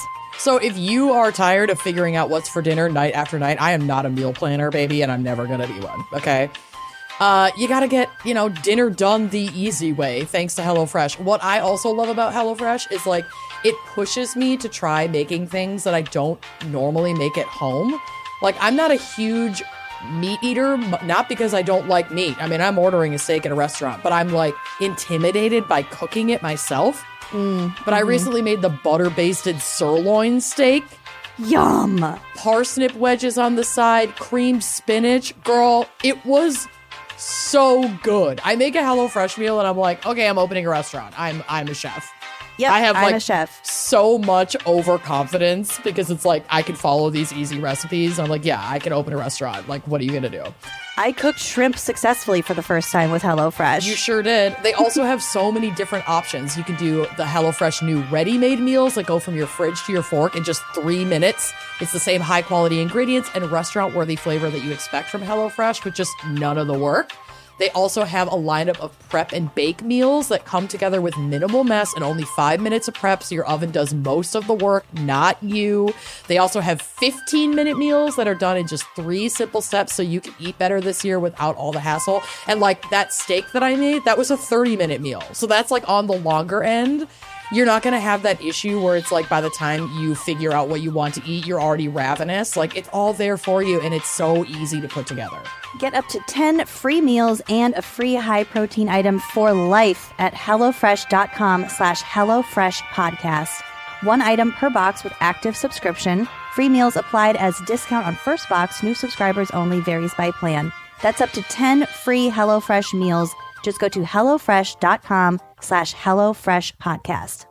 So today I'm talking about a real piece of shit. This is, it's a dark one. It's fucked up. Great. So we're talking about Anthony John Sully, who was born on January 2nd, 1944, a Capricorn, in San Francisco, California. He spent his formative years in Millbrae, where he graduated from the local high school, but I'm not sure where or if he went to much college. Like, there's not a lot of info available about his early life. Okay. In 1965, he married a woman named Elizabeth Ann, and his life took a significant turn the following year when he joined the Millbrae Police Department. Okay. For nearly a decade, from 1966 to 1974, Sully served as a police officer in the Patrol and Post Service, earning a reputation as having a clean record and being positively viewed by his colleagues. However, beneath the surface of a seemingly upstanding officer, a disturbing change began to take root. Oh, God. In 1969, just a few years into his law enforcement career, Elizabeth Ann filed for divorce, alleging 4 years of physical abuse. Are we even surprised? Nope. This marked the beginning of a pattern of violent behavior. In 1974, he did leave the police force and remarried a woman named Donna and took in her child from a previous marriage. But this marriage was even shorter lived, ending after only 15 months due to his constant physical assaults. Oh, my God. The courts even issued a restraining order prohibiting Sully from contacting Donna, her child, or her relatives, but this did not keep him from taunting her. In a truly fucked up incident after their separation, Sully twisted the heads off his former stepdaughter's pet ducklings. Oh, my God. And threatened to do the same to the child. As far as I know, no arrest was made for this incident. Jesus. There were no consequences. And while these crimes didn't happen, well, some of them, the abuse happened while he was a cop. His actual violent crimes were after he was a cop. But it just shows how much he was after or during? After. He was the restraining order, the abuse of his wives, that was happening while he was a cop. The killing of the ducks and what he does later is after, but it just shows how much he was able to get away with as a former cop. I don't think that the restraining order, the reports about the fucking ducklings and the victims that he preyed upon, none of it was taken seriously. And that's very standard in the cop justice playbook. Yeah. Oh, hey, Brian, my husband, your best friend at work, your work bestie, beat me. Has been beating me. Go arrest him. Not going to happen. No. In the late 1970s, Sully started his own electrical and construction contracting company. He rented a hangar in Burlingame and used it as a warehouse for his operations. But as the early 1980s dawned, Sully's life took an even darker turn. God, many dark turns. So many dark turns. His sexual appetite reportedly increased, leading him into the company of pimps and sex workers, where he went by the alias Jack. Good alias. Yeah, I know. Really cool. He apparently invested thousands of dollars in creating an escort agency and began regularly using drugs. This descent into the fringes of society set the stage for the horrific crimes that would soon follow. So between February and August of 1983, he went on a spree. He committed a series of brutal murders at this Burlingame warehouse that he was renting for his business. His victims were 24-year-old Gloria Fravel, a sex worker who allegedly owed him money. In early February of 1983, she was brought to the warehouse by a woman named Tina Livingston. She ran an escort service and might have been the woman that he was in business with. He made all these investments in the escort service. I'm pretty sure it's hers. Part of his network, if nothing else. Exactly. And she knew what he was up to, right? She definitely did. Ooh, good. Great. She is important later on. So Gloria is brought to the warehouse by Tina and a woman named Kelly Burns, who is also a sex worker. Sully tortured and sexually assaulted Gloria for 2 days in the warehouse before killing her by strangling her with a rope. This was his first victim that we know of? Yes. Her body was later disposed of near State Route 35, and Sully even kept a newspaper article about the discovery of her body as a trophy. It was found among his belongings. Great. They just can't help themselves. No. His next victim was a young woman named Brenda Oakton. She was 19. She occasionally engaged in sex work, more like survival sex work. In mid-February, Tina, that Tina Livingston lady, brought her to Sully's warehouse where he shot her in the back of the head. Well, I gotta say, at least it wasn't 2 days of torture. I know. That's sick. So I know. It's that's the silver lining. What the fuck?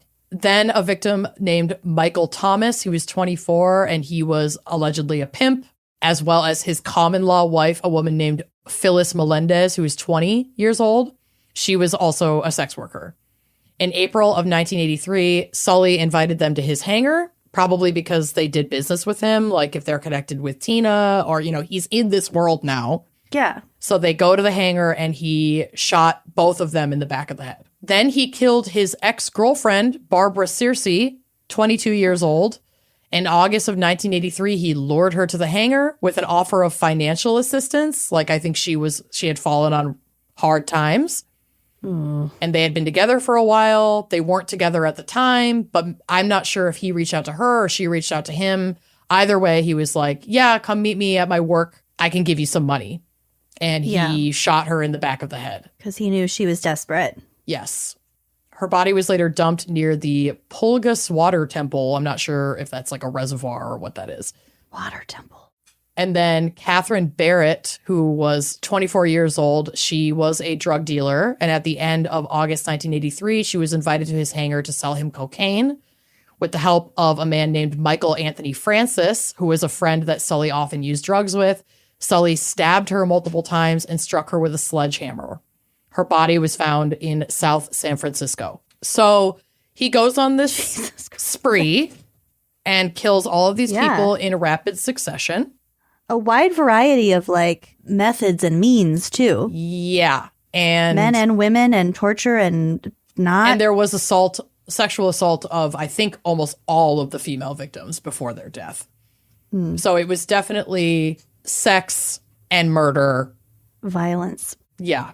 I wonder if he only had male victims because they were with the women that he wanted to kill. Entirely possible. Because he only had one male victim, and that was Michael Thomas. And I wonder if he had really wanted to sleep with Phyllis, Michael's common-law wife.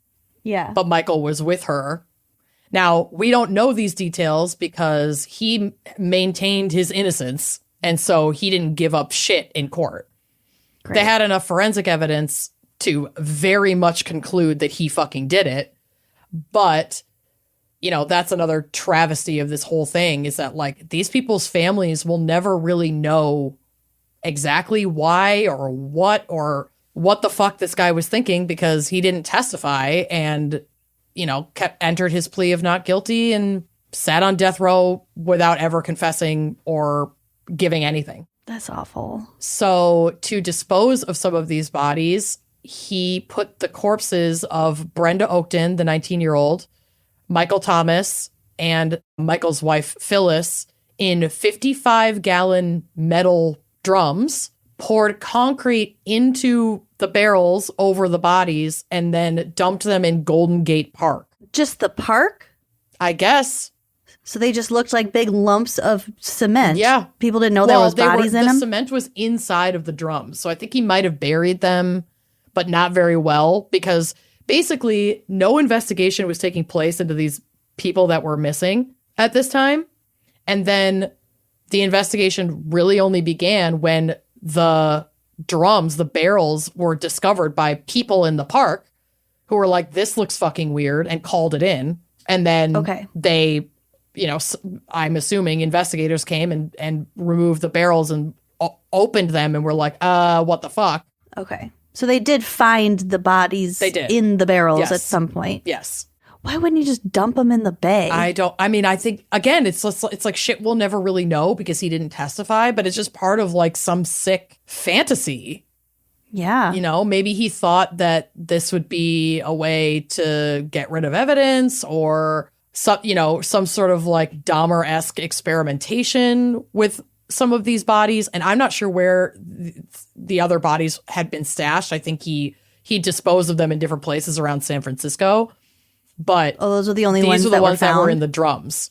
I think all of them were found, but these were the ones that were found in the drums. That's so fucking weird. And again, no investigation was looking into any of these people because he knows as a cop that these are not victims that are going to be prioritized in the system. This is a system that he knows well after over a decade of being a police officer. He's exploiting how shitty cops so by being a shitty cop. Had he not disposed of these bodies in such like a careless and bizarre way, he may not have been looked at all. But they found these barrels, and there was a huge breakthrough because Anthony Sully's fucking fingerprints were all over the barrels and on some of the like dried concrete on the inside of the barrels. Dumbass. Yep. I mean, if you're going to be a monster, at least be stupid so that people can fucking find you. Yeah.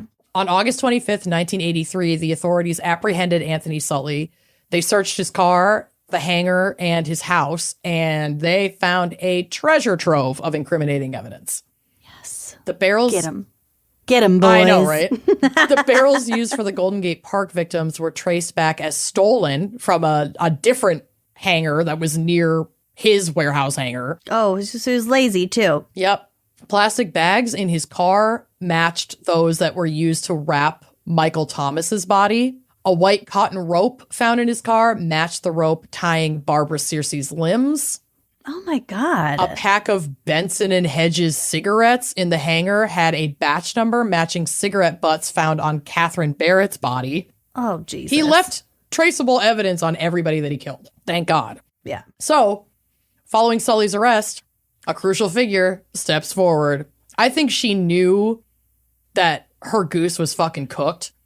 And so Tina came forward. She was the owner of the escort agency that Sully was investing in and enjoying.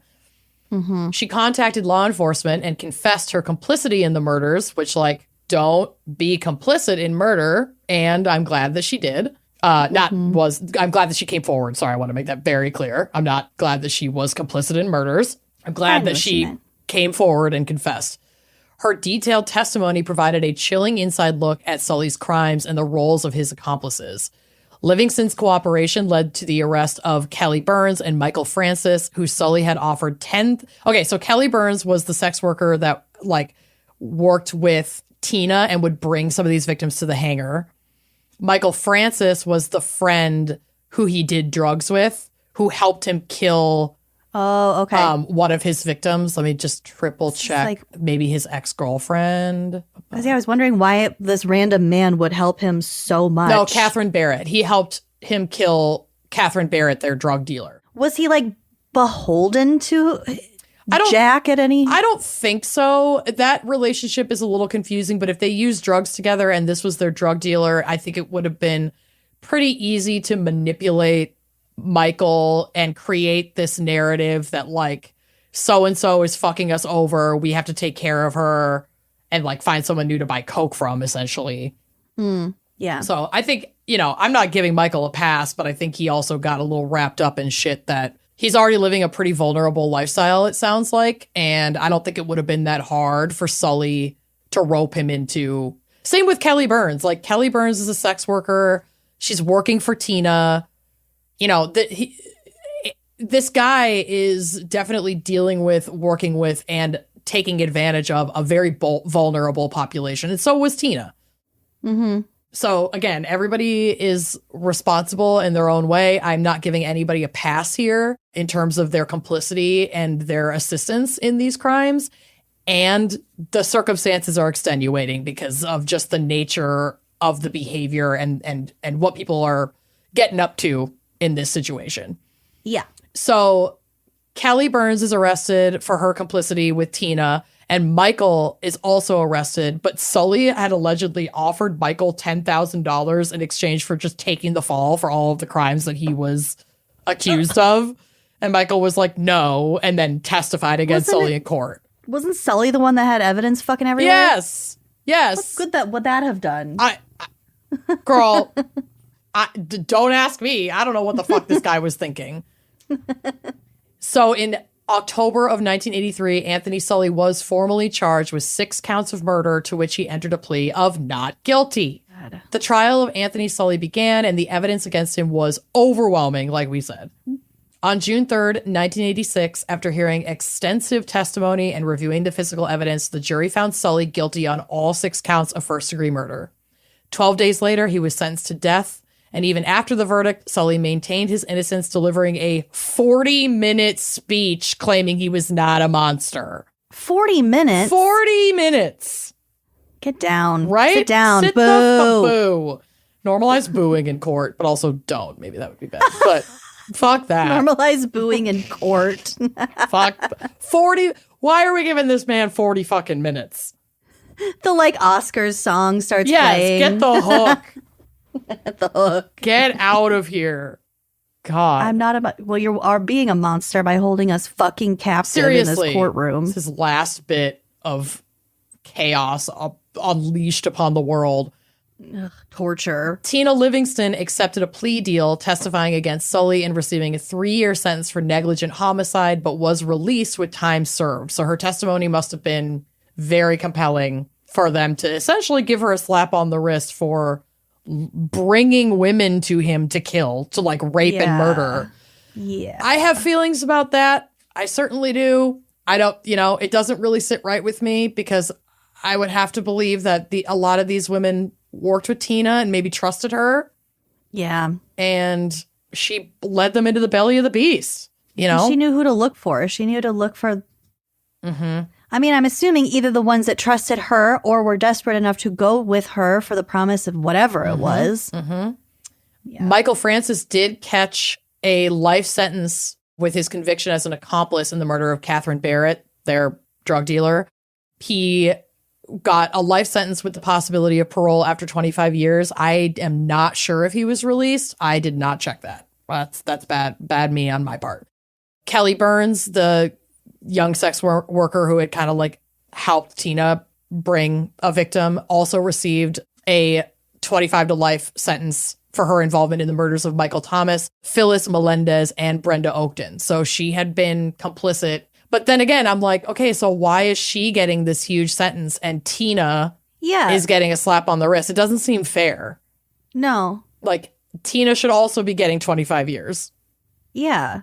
Instead of time served. Right. That's wild. Exactly. So there must have been something more compelling or more valuable about Tina's testimony than anybody else to get her a deal like that, or her lawyer is just really fucking good. Anthony Sully was placed on death row at San Quentin State Prison. He twice requested a commutation of his sentence in 1991 and 2013, and also sought a new trial, but all of his appeals were dismissed. Goodbye. One notable legal challenge reached the California Supreme Court, resulting in the case People v. Sully in 1991. This extensive ruling affirmed his conviction and sentence, addressing numerous legal arguments raised by the defense, including issues related to accomplice testimony. So he's like, these people are fucking lying. This testimony isn't legitimate. He was pissed about jury instruction. He was pissed about evidence that had been deemed admissible in court. And he had been wanting a change of venue for the trial, I guess, because I think it was kind of sensationalized in San Francisco and he didn't get it. But the court like looked over all of this meticulously and was like, no, there are no reversible errors. You're done. Please stop wasting our fucking time. So don't add us. Don't fucking email us. Don't add us. I'm done. Sully spent decades on death row. Despite his heinous crimes, he maintained, this part was so weird. I read an article about this. He maintained an unusual connection with a man named Kent Nielsen. So when Kent was like a young teen. Warthog. He was working at a convenience store, like kind of gas station convenience store in Millbrae in 1969. And that's the same time that Sully was a cop in that area. So Sully would come into the store all the time, especially on like night shift and stuff, and was friendly with Kent and kind of like mentored him a little bit. And Kent was like, oh yeah, I was friendly with like all the cops who came in and got food and got gas or whatever. And always liked him. And then they see this newspaper article years later that's like, can you imagine? Hold up. Sully's a fucking serial killer. And instead of being like, oh shit, that's weird, bye, Kent and his wife started like writing him letters. They visited him every month. Oh my God. Like they became super, it was so weird. I'm like, why? Why? I mean, this article I read about it, that it's in my sources, they exchanged like what, upwards of 400 letters. They literally went in person. I guess the first time Kent decided to go visit him, his wife didn't come, which I'm like, yeah, don't. And then he goes to visit him and he has a super nice visit, I guess. And then Sully is like, hey, next time bring your wife.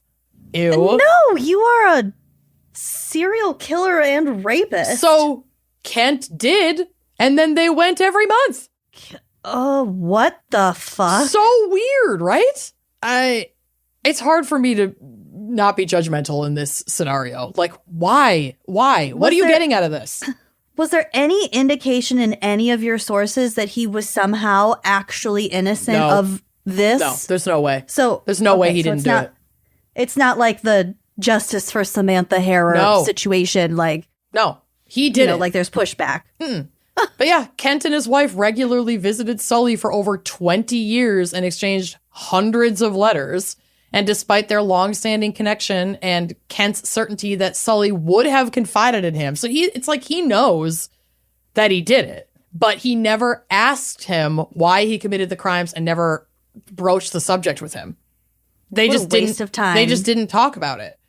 So yeah, that was kind of frustrating to me. Where it's like he has never confessed. He's never given closure to these families, and you cultivated this relationship with him for over 20 years and just used it to continue protecting him and like making him comfortable. It didn't cross your mind to be like, hey man, can you level with me here? Like, we've been friends for a long time now. I'm not a lawyer. I'm not a lawyer. I'll keep coming. Like, I know what happened and I'm still here. It rang so strange to me, that whole part. I don't get it. They were in love. I don't get it. Maybe they were in love. Maybe there was a throuple. Who knows? But it's just, that was so bizarre. Man, the women got the major short end of the stick in this episode. They really did. Well, I mean, down to that dude's wife having to come with him every fucking month. But she also, she went every month for like 20 years. She made her choice too. I know, unless she was forced to go. I didn't get that impression. You can look at the article that I sourced if you're curious about it, but like, maybe I'm just hoping she was forced to go so I can make sense of this a little bit more. I think she might have been like uncomfy at first, and then she participated in the letters and the visits, and you can't force her to go. Something's off. It was really fucking weird. Something is off. I didn't like that. I didn't like that at all. No. So in prison, thank God, Sully fell ill from cancer and his health had been declining. And then on September 8th, 2023, at the age of 79, he fucking died of natural causes at a medical facility outside San Quentin. Because I think at that point, because he had been sentenced to death, but there had been like a commutation of like all death sentences in California for several years. And I think that is now changing under the administration. But he just died on his own. Bye, bitch. Fuck you. The Marin County Coroner's Office officially notified Kent Nielsen as his emergency contact. Oh my God. Yeah. The Kent Nielsen of it all just weirds me the fuck out. Kent. Like, I can't. Why? He knew him when he was like a teenager. Then Sully left the force, went off to do his own thing. Kent hadn't seen him or talked to him in years. Sees this article and thinks, I'm going to reach out. Yeah. Like, I want to know why. Why? I don't get it. I don't know. I don't either. It's so bizarre. Anyway, that's my fucking killer cop. Real piece of shit. Killer cop. And yeah, I mean, the pattern of like the domestic violence in their home against both of his wives, the threats on his stepdaughter with the fucking ducks. The ducks. Then targeting sex workers and people in the sex industry, as well as a drug dealer. Like, the only other person that he killed was his ex-girlfriend, who, as far as I know, was not engaged in sex work. So that was like the only spot where he really deviated from his pattern. So fucking shitty. And he knew that these were vulnerable populations that the cops were going to overlook. And had he not been, thank God, a complete fucking idiot, he probably could have gone undetected for a long time. I don't even want to think about how many more people could have died. I bet he did, though, because we've talked about escalation. It's very I know possible. we had the duck thing, but like, if you spend that many years as a cop, you're gonna, and then you end up at the degree where he was. Mm-hmm. I would be shocked if he didn't victimize people throughout his career, at least to get a taste for it. Yeah, I would be surprised if there were not, at minimum, rapes, sexual assaults, and violent assaults, even if they didn't result in murder, before all of this began. You just don't go from killing, 7 or 8 people in a... Yeah, 6 people. Like a 5-month people time in about span. 5 months. Mm-hmm.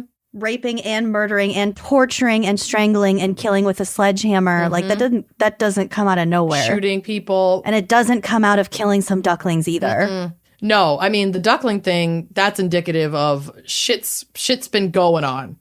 Mm-hmm. Shit's been going on for a while. I mean, when we know that because he was divorced twice for fucking abusing his wives. Like, that, I mean, yeah. I was thinking more specifically as his tenure as a cop. Mm-hmm. Scary. Yeah, it was a super scary case to read about and frustrating to read about because, again, he didn't provide much in terms of his own testimony. And so we don't really know what his early life was like or what might have triggered these violent behaviors in him. And then he maintained his innocence and then he fucking died of cancer. And his friend fucking Kent didn't have the wherewithal to be like, maybe I can get a little bit more information here so that I could maybe help bring some justice to all the people that he fucking killed. No, we're just going to go hang out once a month and I'll never fucking ask him about it. What? Fucking Kent. I can't either. Anyway, it disturbed me, so I had to tell you about it. Sorry. I am so glad you did. Thank you so much to Ashley and Shelley for this incredible, long-awaited, very much long in the making episode topic. Very informative. You can also search for Justice for Samantha Herror. It's Harer on Facebook. They have a good Facebook group going. If you have any fucking information about that goddamn guy, please. Phil Flores. As far as I know, he's still a cop. That's wild. I hope I did your friend some justice. I hope we can raise some awareness and maybe make some breakthroughs in her case. Fuck Amanda's guy. Oh my God. R.I. not in peace at all, Anthony Sully, you big fucking turd. R.I.C. Chaos. Rot in chaos. Rot in chaos. Rot in hail, Anthony Flores. No, I got them both mixed up. Anthony Sully. But also Anthony Flores. Rot in hell, Phil, too. Fuck you, dude. Fuck them all. Thank you so much for listening, and we hope you stay safe out there when encountering officers of the law. Yeah, know your rights, which I didn't cover, but we covered a lot. So look it up. That'll be under qualified immunity. Never talk to cops. You don't fucking have to. Yep. Just shut the fuck up. Yep. Just shut the fuck up. Join us over on Uncorked for ad-free episodes. Yes, please. And bonus content. And we have a happy hour tonight as we record this, so. God, I forgot about that. Okay. Everything's going to be fine. We got this. I can take a quick nap. All right. Yes, you can. Love you. We'll see you next week. Bye-bye. Thanks for listening to Wine and Crime. Our cover art is by Danielle Sylvan. Music by Phil Young and Corey Wendell. Editing by Jonathan Camp. Our production manager is Andrea Gardner. For photos, sources, and other resources, head to wineandcrimepodcast.com. You can follow us on all the socials at Wine and Crime Pod. If you'd like to show your support and get access to all sorts of wine-fueled bonus content, check out our premium channel at wineandcrimepodcast.com/uncorked. Cheers!